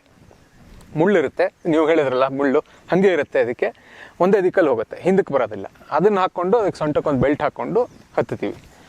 ಇದು ತುಂಬ ಸೇಫ್ ಆದ ಮೆಥಡ್ಡು. ಇದುವರೆಗೂ ಬಿದ್ದು ಯಾರಿಗೂ ಏನು ಅನಾಹುತ ಆಗಿಲ್ಲ. ಈ ಮೆಥಡ್ ಯೂಸ್ ಮಾಡಿಕೊಂಡು ನಾನು ಹಿಂದೆ ಮರಗಳ ಮೇಲೆ ಕೆಲಸ ಮಾಡಿದ್ದೆ. ತಮಿಳ್ನಾಡಲ್ಲಿ ಒಂದು ಕಲಕಾಡು ಮುಣ್ಣುತ್ತರೆ ಟೈಗರ್ ರಿಸರ್ವ್ ಅಂತ ಇದೆ. ಸೊ ಅಲ್ಲಿ ಒಂದು ಸುಮಾರು 200 ಮರಗಳನ್ನ ಹತ್ತಿ ಎಪಿಫೈಟ್ಸ್ ಅಂತ ಕರಿತೀವಿ. ಎಪಿಫೈಟ್ಸ್ ಅನ್ನೋದು ಒಂದು ಜಾತಿ ಗಿಡ, ಒಂದು ಪ್ರಭೇದದ ಗಿಡಗಳದು. ಅವು ಭೂಮಿಗೆ ಸಂಬಂಧನೇ ಇಲ್ಲದೆ ಬೆಳೆಯುವಂಥ ಗಿಡಗಳು, ಮರಗಳ ಮೇಲೇ ಇರುತ್ತೆ ಅದು. ಅದು ಯಾಕಿದೆ, ಎಷ್ಟಿದೆ, ಫಸ್ಟು ಯಾವ್ಯಾವ ಸ್ಪೀಶೀಸ್ ಇದೆ, ಎಷ್ಟಿದೆ, ಯಾಕೆ ಆ ಡಿಸ್ಟ್ರಿಬ್ಯೂಷನ್ ಅಂತ ಏನು ಕರಿತೀವಿ, ಕೆಲವು ಮರದ ಮೇಲೆ ಇರುತ್ತೆ, ಕೆಲವು ಮರದ ಮೇಲೆ ಇರಲ್ಲ, ಯಾಕೆ ಆ ರೀತಿ ಇದೆ ಅನ್ನೋದನ್ನು ಸ್ಟಡಿ ಮಾಡಿದ್ದೆ. ಹಾಗಾಗಿ ಅವಾಗ ಕಲ್ತಿದ್ದ ಮೆಥಡ್ ಇದು. ಹಾಗೆ ಮಾಡ್ತಿದ್ದಾಗ ಒಂದು ಸತಿ ಕಪ್ಪೆ ಒಂದು ಮರದ ಮೇಲಿಂದ ಹಾರಿದ್ದು ಜ್ಞಾಪಕ ಇದೆ. ಕಪ್ಪೆ ಯಾಕೆ ಇರಬಾರ್ದು ಮರದ ಮೇಲೆ ನೋಡೋಣ ಅಂತ ಒಂದು ರಾತ್ರಿ ಹತ್ತಿ ಕೂತಿದ್ವು. ಅದಾದಮೇಲೆ ನಮ್ಮ ಮರ ರಾತ್ರಿ ಹೊತ್ತು ಹತ್ತಿಲ್ಲ, ಯಾಕಂದರೆ ಹತ್ತಿ ಕೂತಾಗ ಮಳೆ ಬರ್ತಾ ಇತ್ತು, ಸುತ್ತಲೂ ಮಿಂಚು ಹೊಡೆದು ಮರಗಳು ಬೀಳ್ತಾ ಇತ್ತು. ಸೊ ಕಾಡಲ್ಲಿ ಮರಗಳು ಸುಮಾರು ಬೀಳುತ್ತವೆ, ಬೀಳೋದಕ್ಕೆ ಕಾರಣ ಲೈಟ್ನಿಂಗ್ ಸ್ಟ್ರೈಕ್ ಆದಾಗ. ಸೊ ಮರದ ಮೇಲೆ ಕೂತಿದ್ದಾಗ ನಮಗೆ ಫುಲ್ ಭಯ ಇತ್ತು, ನಮ್ಮ ಮರಕ್ಕೂ ಬಿದ್ದರೆ ನಾವು ಹೋಗ್ತೀವಿ ಅಂತ. ಏನೂ ಆಗಲಿಲ್ಲ. ಬಟ್ ಅವತ್ತು ಒಂದೇ ದಿನ ಹತ್ತಿದ್ದಾಗ ಒಂದು ಹೊಸ ಕಪ್ಪೆ ಸಿಕ್ತು ನಮಗೆ. ಸೊ ಪಶ್ಚಿಮ ಘಟ್ಟದಲ್ಲಿ ನಮ್ಗೆ ಏನೇನೂ ಗೊತ್ತಿಲ್ಲ, ಕ್ಯಾನಪಿಯಲ್ಲಿ ಏನು ಸಿಗುತ್ತೆ ಅಂತ. ಬಹುಶಃ ಇಂಥ ಜಾಗದಲ್ಲಿ ಅಂಥ ವರ್ಕ್ನೆಲ್ಲ ಮಾಡ್ಬೋದು ಮುಂದೆ. ಸೊ ಈ ಚಿಟ್ಟೆಗಳ ಇಂಪಾರ್ಟೆನ್ಸನ್ನು ಜಸ್ಟ್ ನಾನು ಬ್ರೀಫಾಗಿ ಹೇಳ್ತೇನೆ. ಮೊದಲನೇದಾಗಿ ಅವುಗಳು ಇಂಡಿಕೇಟರ್ ಆರ್ಗ್ಯಾನಿಸಮ್ಸ್ ಆಗಿ ಆ್ಯಕ್ಟ್ ಮಾಡುವಂಥದ್ದು. ಅಂದರೆ ಈಗ ಒಂದು ಚಿಟ್ಟೆಯನ್ನು ನೋಡಿಬಿಟ್ಟು, ಫಾರ್ ಎಕ್ಸಾಂಪಲ್ ನಾವು ಈಗ ಮಲಬಾರ್ ಟ್ರೀ ನಿಂಫನ್ನು ನೋಡ್ತಾ ಇದ್ದೇವೆ ಇಲ್ಲಿ, ಆಯಿತಾ. ಸೊ ಈ ಮಲಬಾರ್ ಟ್ರೀ ನಿಂಫ್ ಇದ್ದರೆ ಅದರ ಅರ್ಥ ಇಲ್ಲಿ ಪರ್ಸಾನ್ಸಿಯಾ ಉಂಟಂತ, ಪರ್ಸಾನ್ಸಿಯಾ ಸ್ಪೈರಾಲಿಸ್ ಅದರ ಹೋಸ್ಟ್ ಉಂಟಂತ ಅರ್ಥ.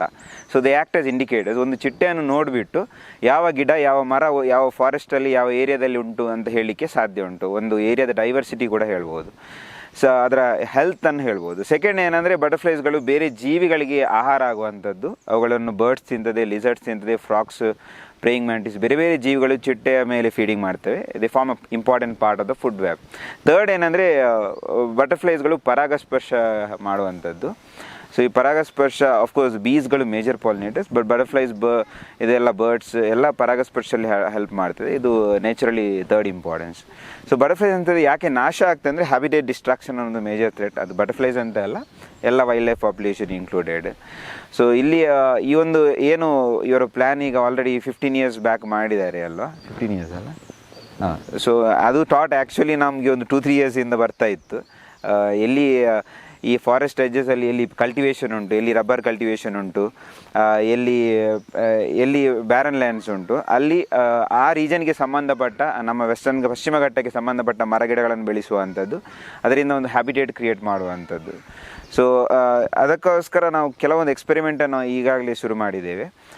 ಸೊ ಮೇ ಬಿ ಇಲ್ಲಿಯ ಒಂದು ಬಟರ್ಫ್ಲೈಯ ನಂಬರ್ಸ್ ಏನುಂಟಾ, ಇಲ್ಲಾದರೆ ಅವುಗಳ ಹೋಸ್ಟ್ ಪ್ಲಾಂಟ್ಸ್ ಏನುಂಟು, ಅದನ್ನೊಂದು ಚೆಕ್ ಲಿಸ್ಟ್ ಕೂಡ ಮಾಡಿ ನಾವು ಇನಿಷಿಯಲ್ ಆಗಿ ಅದು ವರ್ಕನ್ನು ಸ್ಟಾರ್ಟ್ ಮಾಡ್ಬೋದು.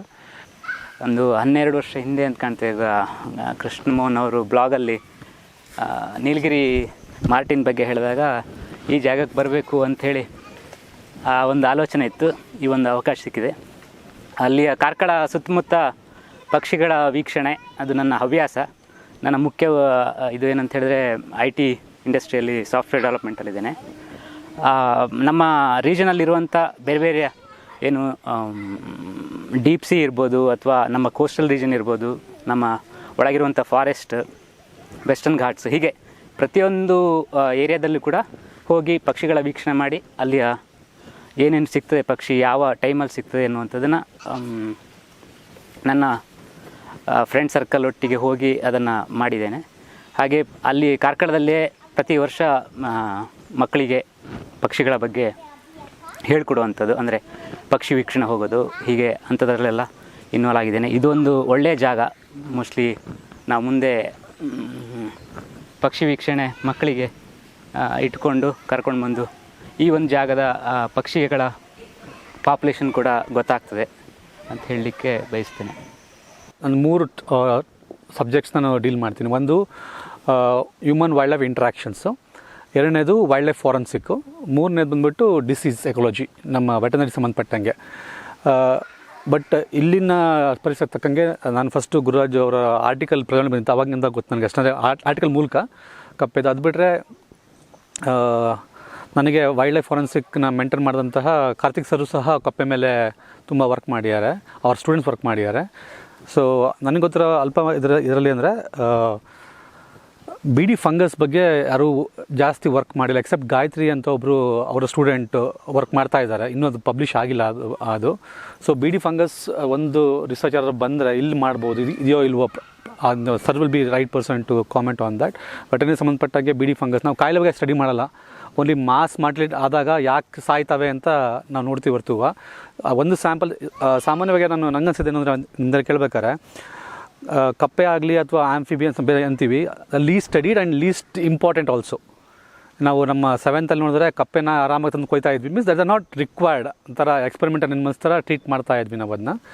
ಬಟ್ ನನಗೆ ಲಾಸ್ಟ್ ಇಯರ್ ಗೋವಾದಲ್ಲಿ ಸೀಕ್ರೆಟ್ ಸ್ಲೈಸ್ ಆಫ್ ಫ್ರಾಗ್ ಅಂತ ಒಂದು ಡಾಕ್ಯುಮೆಂಟ್ರಿ ಬೇಡಿ ಅವ್ರು ಬಂದಿದ್ರು ಅಲ್ಲಿಗೆ. ಆವಾಗ ಮಾತಾಡಿದಾಗ ಫ್ರಾಗ್ ಯಾಕೆ ಇಂಪಾರ್ಟೆಂಟು, ಆಮೇಲೆ ಕಾರ್ತಿಕ್ ಸರ್ ಅವ್ರದ ಸ್ಟೂಡೆಂಟು ಮತ್ತು ಅವರು ಪರ್ಪಲ್ ಫ್ರಾಗ್ ಆನಮಲೈ ಅಲ್ಲಿ ಡಾಕ್ಯುಮೆಂಟ್ರಿ ಬಂತು ನ್ಯಾಟ್ ಜೂಲ್. ಅವಾಗ ಇಷ್ಟೊಂದು importance, they also act as rightly told by sir, like ಹೆಂಗೆ ಒಂದು ಬಟರ್ಫ್ಲೈ ಇಂಡಿಕೇಟ್ ಮಾಡ್ತಲ್ಲ ಪ್ರೆಸೆನ್ಸ್ ಆಫ್ ದಟ್ ಎಕೋಸಿಸ್ಟಮ್ನ, ಫ್ರಾಗ್ಸು ತುಂಬ ಇಂಪಾರ್ಟೆಂಟು ಅಂತ ಇದಾಯಿತು. ಸೊ ನನಗನ್ಸಿದ ಮಟ್ಟಿಗೆ adding to whatever you are experts in that field, so adding to that, now we should do a holistic study. So if somebody veterinarians or any other person, non-veterinarians who wants to study on the disease part, so we can collaborate with like-minded people. I understand the intricacies of collaboration. We can collaborate with the right kind of people, and without egos we can work for ecology. That is what I feel, because ನಾನು usually ಹೇಳ್ತಾ ಇರ್ತೀನಿ ನನ್ನ ಸ್ಟೂಡೆಂಟ್ಸ್ಗೆ, human interaction handle ಮಾಡಿಬಿಟ್ರೆ we can always handle human wildlife interaction ಅಂತ. The most wildest people have handled is humans. So ಇದು not only ecological ಅಲ್ಲ, ಒಂದು ಎಗೋನ ಕಳ್ಕೊಂಡು ಬಂದ ಅಂತ ಕೊಲಾಬ್ರೇಟಿಗೆ you can collaborate, left to you to decide on that. Second ನನಗೆ ಏನು ಅನಿಸ್ತಾ ಇತ್ತು ಅಂದರೆ, very rightly said Nilgiri marten ಇದು ನಂಗೆ ಗೊತ್ತಿರಲಿಲ್ಲ, like unless I told. So what we do when we interact with people ಅಂದರೆ, ಎನಿ ಒಂದು ಎಕೋಸಿಸ್ಟಮ್ನ ಸ್ಟಡಿ ಮಾಡಬೇಕಾದ್ರೆ first know what is there present there ಅಂತ. ನಮಗಲ್ಲಿ ಏನಿಂದ ಗೊತ್ತಿಲ್ಲ ಅಂದರೆ what want to study. So we call it occupancy survey ಅಂತ. ನಮ್ಗೆ ಕೆಲವೊಂದು ಕಣ್ಣಿಗೆ ಕಾಣುತ್ತೆ, ನಮ್ಗೆ ಗೊತ್ತು, ಅಲ್ಲ ಕ್ಯಾಮ್ರಾ ಟ್ರಾಪ್ ಮಾಡಿದ್ರೆ entire 15 or 16 acres if they can take up, some researcher can take up entire ಇದನ್ನು. Apart from Nilgiri marten, what are other biodiversity, ಅಲ್ಲ ಮೇ ಬಿ ಫ್ಲೋರಾ ಹಂಗೆ ಗೊತ್ತಾಗುತ್ತೆ, ಬೇರೆ ಯಾವ ಇದೆ ಅಂತ ಗೊತ್ತಾಗ್ಬಿಟ್ರೆ ವಾಟ್ ಈಸ್ ದೇರ್ ಅಂತ ಗೊತ್ತಾದರೆ ಆ ಕನ್ಸರ್ನ್ಡ್ ಡಿಸಿಪ್ಲಿನ್ ಅಂತ ಯಾರು ಬಂದು ಮಾಡಿದ್ರೆ ಅವ್ರಿಗೆ ಅನುಕೂಲ ಆಗುತ್ತೆ. Like a baseline data, okay this animal is there, then we can have one health approach. Recently ನಾವು ಎಲ್ಲ ಕೇಳ್ತಾ ಇದ್ದೀವಿ, ಎಕ್ಸಾಂಪಲ್ ಕೊರೋನಾ ಇರ್ಬೋದು ಅಥವಾ ಏವನ್ ಇನ್ಫ್ಲುಯೆನ್ಸಾ ಇರ್ಬೋದು. It's now people in the scientific community speak about, rightly told by sir, long time research, not 1 year, 2 years and finish my PhD. It's not like that. Conservation is not a project, it's a lifelong process. So ನಾನು last time CC ಇದ್ದಾಗ one lady came from their labs are working for 60 years, 70 years, long time. ಹಂಗೆ continue ಆದರೆ ಏನಾಗುತ್ತೆ, ಅದೊಂದು ಅರ್ಥ ಇರುತ್ತೆ. ನಾನು PhD ಮುಗಿಸ್ಬಿಟ್ಟೆ, I am not bothered about it ಅಂದರೆ ನಾನು ಮಾಡಿದ್ದು ಸುಮ್ಮನೆ ಅಕಾಡೆಮಿಕ್ ಪರ್ಸ್ಯೂಟ್ ಆಗುತ್ತೆ, it not contribute to the thing. Coming to basic fundamental question always I ask myself is why to conserve ಅಂತ. ನನ್ನ ಪ್ರಕಾರ ಮನುಷ್ಯ ಇಸ್ ವೆರಿ ಸೆಲ್ಫಿಶ್ ಬೀಯಿಂಗ್. ಅದರ್ should be profitable, or it should be convenient, or it should be pleasurable, ಇಲ್ಲ love ಇರಬೇಕು ಅದ್ರ ಬಗ್ಗೆ. ಇವಾಗ ಇದು 4 ಒಂದಿಲ್ಲ ಅಂದರೆ ಅದು any conservation is not going to be successful. And I rightly told by Guru Raj sir, unless it becomes a citizen science, especially things like this, it will never take off. ನನಗೆ ಅನ್ಸೋದು ಮಾಡಿಲ್ಲ, after working with the leopards, ನಾವು ಜನಗಳನ್ನ ನಾವು involve ಮಾಡ್ಕೊಂಡಿಲ್ಲ ಅಂದರೆ, like minded ಜನಗಳನ್ನ involve ಮಾಡ್ಕೊಂಡಿಲ್ಲ ಅಂದರೆ, so that any conservation efforts we take will not go forward ಅಂತ. So we can think of those kind of things where we need the support of local public. ಯಾಕಂದರೆ ನನಗೆ ಚೆನ್ನಾಗಿ ಗೊತ್ತು, ನಾವೇನೋ ಮದ್ದೂರಿಗೆ ಹೋದಾಗ ನಾವು we formed a primary response team among the village. So ಅದಕ್ಕೆ ಚೆನ್ನಾಗಿ ಗೊತ್ತಿರುತ್ತೆ, ಎಸ್ಪೆಷಲಿ ಕಾನ್ಫ್ಲಿಕ್ಟಲ್ಲಿ ಆ ಜನ ಅದೇ think as if we are doing something, ಏನೋ ನಾವು commercial, rightly told by sir, ಏನೋ ನಾವು ದುಡ್ಡು ಮಾಡ್ತಿದ್ದೀವಿ, ನಾವೇನೋ ದೊಡ್ಡದಾಗೇನೋ ನಾವು ಪಬ್ಲಿಷ್ ಮಾಡ್ತೀವಿ ಸೈಂಟಿಫಿಕ್ ಆರ್ಟಿಕಲ್ಸ್ ಆಕ್ಸ್ಫರ್ಡಲ್ಲಿ ಇದರಲ್ಲಿ ಅಂತ. ಅದು ಅಕಾಡೆಮಿಕ್ ಪರ್ಸ್ಯೂಗೆ ಅಷ್ಟೇ. But ultimately your paper if not making some difference in the local ecology and not contributing to the local community, why would they come? So my request is like minded community, local community, I am not involve every one. ಯಾರು ಈ ಒಂದು ಫಿಲಾಸಫಿಗೆ sync ಆಗ್ತಾರೆ ಅವ್ರನ್ನ ತೊಗೊಂಡ್ರೆ they will handle the public there. When we do primary response team in Maddur, the people were creating problem. ಇಲ್ಲಿ ಪ್ರಯಾಗ್ ಬರ್ತಿದ್ದಾರೆ, though I am forest department, they is to oppose, ಬಂದು ಇಲ್ಲಿ ಕ್ಯಾಮ್ರಾ ಹಾಕ್ಬೇಡಿ ನೀವು ಅಂತ ಕ್ಯಾಮ್ರಾ ಕದ್ದಿದ್ದಾರೆ ನಮ್ಮದು.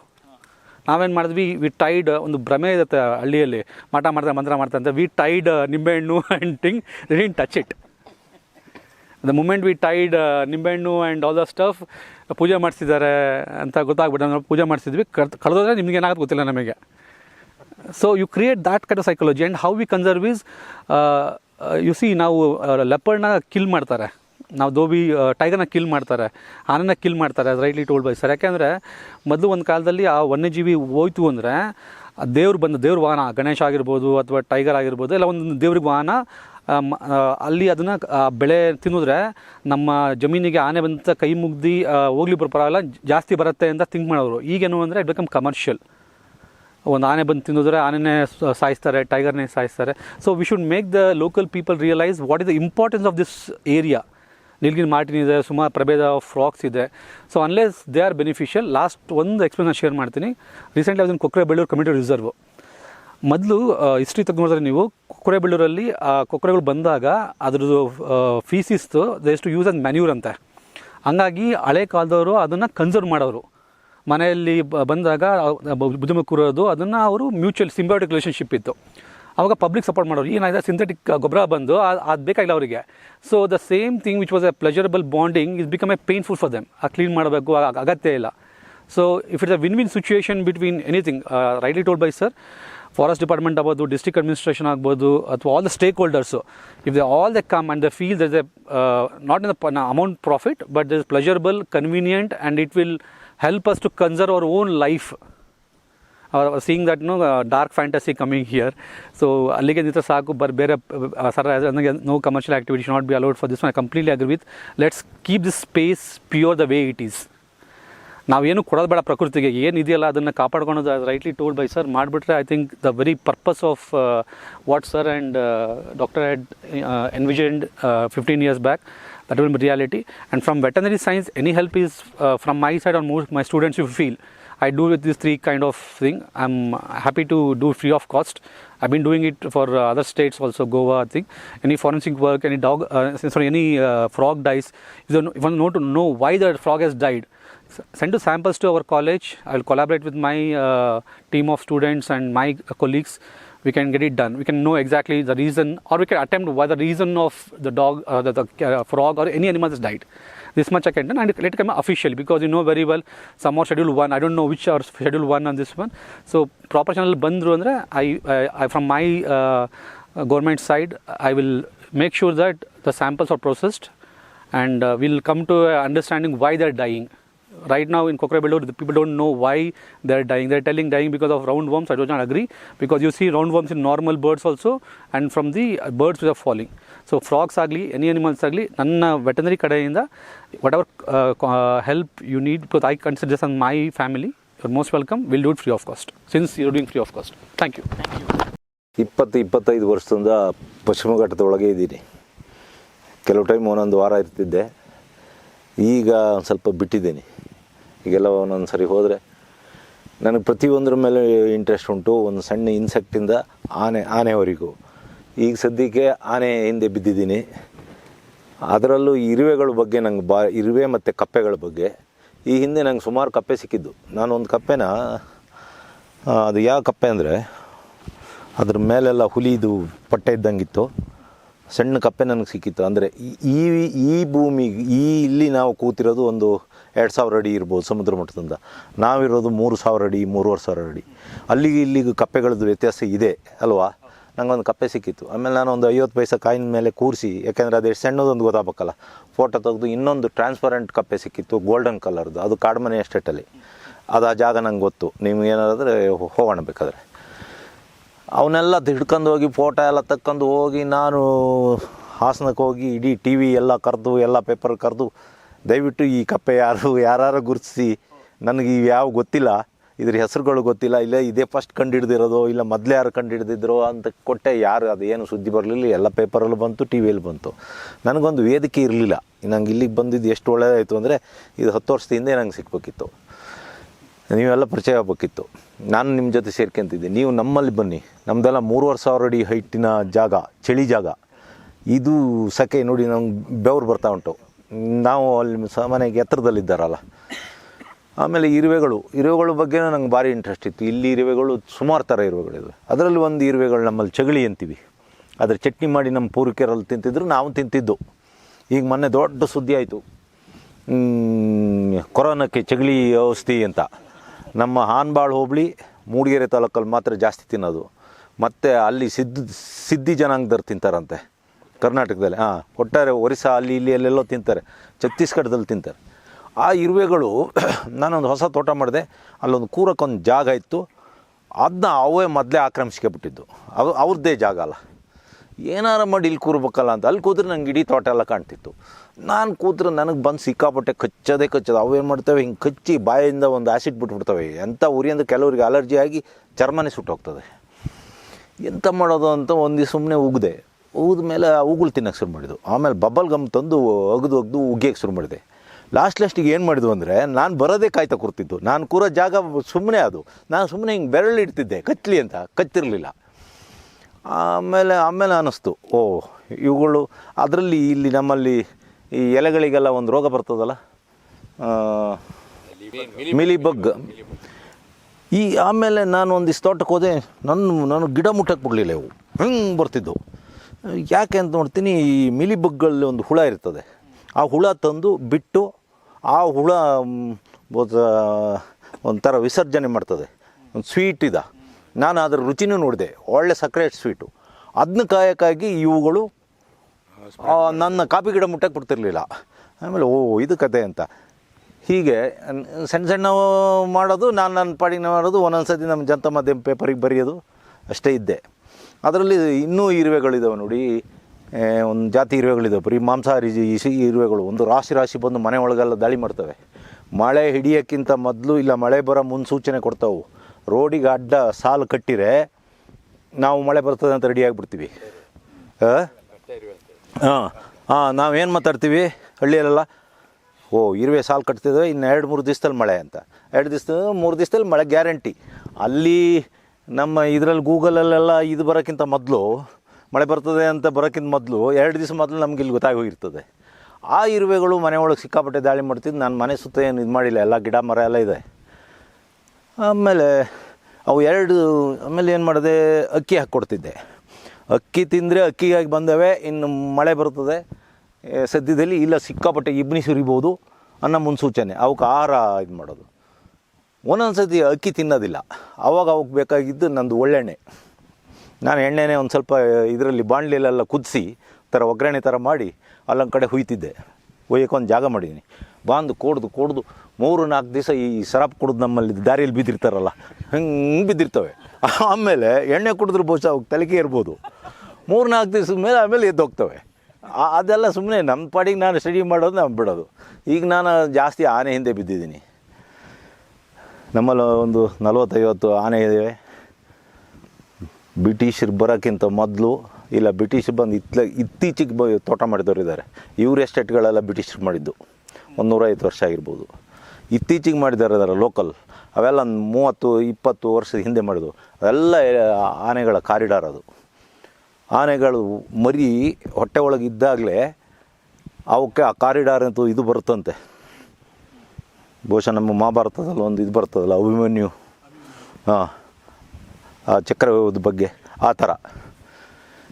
ಈಗ ಅವುಗಳ ದಾರಿಯಲ್ಲಿ ಅವು ತಿರುಗ್ತದವೆ. ದರ್ಖಾಸ್ತು ಮಾಡಿರು, 53 ಅಂತ ಮಾಡಿರು ಇಲ್ಲಿ ರೆಕಾರ್ಡ್ ಜಾಗ ಇದು ಮಾಡೋಕ್ಕೆ. ಆಮೇಲೆ 57 ಅಂತ ಮಾಡಿರು, HRP ಅಂತ ಮಾಡಿರು. ಒಂದು ಸರ್ಕಾರಿ ಕೆರೆ ಸುತ್ತ 3-4 ಬೌಂಡ್ರಿಗಳು. ಅದು ನೀರು ಕುಡಿಯೋಕ್ಕೆ ಹೋಗೋಕ್ಕೆ ಜಾಗ ಇಲ್ಲ. ಆನೆಗಳ ದಾಳಿ ಅಲ್ಲ, ಮನುಷ್ಯರ ದಾಳಿ ಆಗ್ತಾ ಇರೋದು. ಹಾಗಾಗಿ ನಾನು ಆನೆ ಹಿಂದೆನೇ ಬಿದ್ದೀನಿ. ಆನೆ ಎಲ್ಲಿ ಹೋದರೂ, ನಮ್ಮ ಸಕಲೇಶ್ಪುರದ ಒಂದು 20 ಆನೆ ಮೂಡಿಗೆರೆಗೆ ಹೋಗಿದ್ದು, ಅದ್ರ ಹಿಂದೆಯೇ ನಾನು ಹೋದೆ. ಏನು ಮಾಡಬೇಡಿ, ಅವು ಪಾಡಿಗೆ ಅವು ಹೋಗ್ತವೆ, ಬಿಡಿ ಅಂತ. ಈಗಲೂ ಆನೆಗಳಿಗೆ ತೊಂದರೆ ಆಗ್ತದೆ. ಆನೆಗಳು, ಒಂದು ಆನೆ ನನ್ನೊಂದು ಎಲೆಕೆ ತೋಟ ಮಾಡಿದ್ದೆ ಇದೇ ಥರ. ಅದು ನಾವು ಅಲ್ಲಿ 3,000 ಅಡಿ ಹೈಟ್. ಅದು ಅಲ್ಲಿ ಮೂರ್ಕಂಡು ಗುಡ್ಡ ಅಂತಿದೆ, ಎತ್ತಿನಹೊಳೆ ಸೇರಿ 5 ನದಿಗಳು ಹರಿತವೆ. ಅದರಲ್ಲಿ 3 ನದಿ ಅರಬ್ಬಿ ಸಮುದ್ರಕ್ಕೆ ಹೋದರೆ, 2 ನದಿ ಬೇ ಆಫ್ ಬೆಂಗಾಲ್ ಹೋಗ್ತದೆ. ಒಂದೇ ನದಿ, ಒಂದೇ ಇದು ಬೆಟ್ಟ. ನಿಮ್ಗೆ ಯಾವಾಗಲಾರು ಪುರ್ಸೊತ್ತಾದರೆ ನೆಕ್ಸ್ಟ್ ಅಲ್ಲೊಂದು ರೆಸಾರ್ಟ್ ಇದೆ ನಮ್ಮದು, ಟಸ್ಕಂಡಾನ್ ಅಂತ. ಆ ಒಂದು ದೊಡ್ಡ ಆನೆ, ಅದ್ರ ಕೋರೆ ಹೀಗಿತ್ತು, ಅದಕ್ಕೆ ಟಸ್ಕ್ ಅಂತ ಹೆಸರಿಟ್ಟು. ಅಲ್ಲಿ ಒಂದು ಬೆಟ್ಟ ಇದೆ, ಒಂದು 4,200 ಅಡಿ ಹೈಟ್ ಒಂದು ಬೆಟ್ಟ. ಅದಕ್ಕೊಂದು ಬೆಳಿಗ್ಗೆ ಒಂದು ಸಣ್ಣ ಆನೆ ಬೀಳ್ತದೆ. ಹಾಗಾಗಿ ಟಸ್ಕನ್ ಡಾನ್, DAWN ಡಾನ್, ಆ ಡಾನ್ ಅಲ್ಲ. ಅದೊಂದು ಹೆಸರಿಟ್ಟಿದ್ದು ಅದು ಉಂಟು ಈಗಲೂ. ಅದು ಯಾವ ರೀತಿ ನನಗೆ ಅಡ್ಜಸ್ಟ್ ಆಯಿತು ಅಂದರೆ, ಒಂದು ದಿವಸ ನಾನು ಏಲಕ್ಕಿ ಪಾರಕ್ಕೆ ಕೂತ್ಕೊಂಡು ನಾನು ಏನೂ ಮಾಡ್ತಿರಲಿಲ್ಲ. ಅದು ಬರೋ ದಾರಿ ಅದು ಕಿವಿಗೆಲ್ಲ ಮುಳ್ಳು ಹೊಡಿತದೆ. ಆನೆಗಳು ಮೇಯ್ನ್ ಹೆದರೋದು ನಮ್ಮಲ್ಲಿ ಒಂದು ಬಾಡ್ಬಕ್ಕನ ಮುಳ್ಳು ಅಂತಿದೆ, ಹೀಗಿರ್ತದೆ. ಅದು ಚುಚ್ಚಿಗೆ ಅಂದರೆ ಮತ್ತೆ ವಾಪಸ್ ಹಿಂದಕ್ಕೆ ಹೋಗ್ಬೇಕಷ್ಟೇ. ಹಿಂಗಂದರೆ ಇಷ್ಟಪ್ಪ ಮಾಂಸಿಲ್ಲ ಅಂಥವನ್ನೆಲ್ಲ ಕಡ್ದು ಕ್ಲೀನ್ ಮಾಡಿಕೊಟ್ಟೆ. ಒಂದು ದಿವಸ ಕ್ಲೀನ್ ಮಾಡೋತ್ತಿಗೂ ಆನೆ ಬಂದಿತ್ತು, ಸಾಯಂಕಾಲ ನೋಡ್ತಾಯಿತ್ತು ಎಲ್ಲ. ಆಮೇಲೆ ಬೆತ್ತದ ಮುಳ್ಳು, ಭಾರಿ ಮುಳ್ಳು, ಬೆತ್ತ ತಿಂದರೂ ಮುಳ್ಳು, ಅದನ್ನೆಲ್ಲ ಕ್ಲೀನ್ ಮಾಡಿಕೊಡ್ತಿದ್ದೆ. ಅದು ಎಷ್ಟು ಅಭ್ಯಾಸ ಆಯಿತು ಅಂದರೆ, ನಾನು ಅಲ್ಲಿದ್ದರೂ ಒಂದು ಸತಿ ನಾನು ಹಿಂಗೆ ನೋಡ್ಕೊಂಡು ಹೋಗ್ತಿತ್ತು.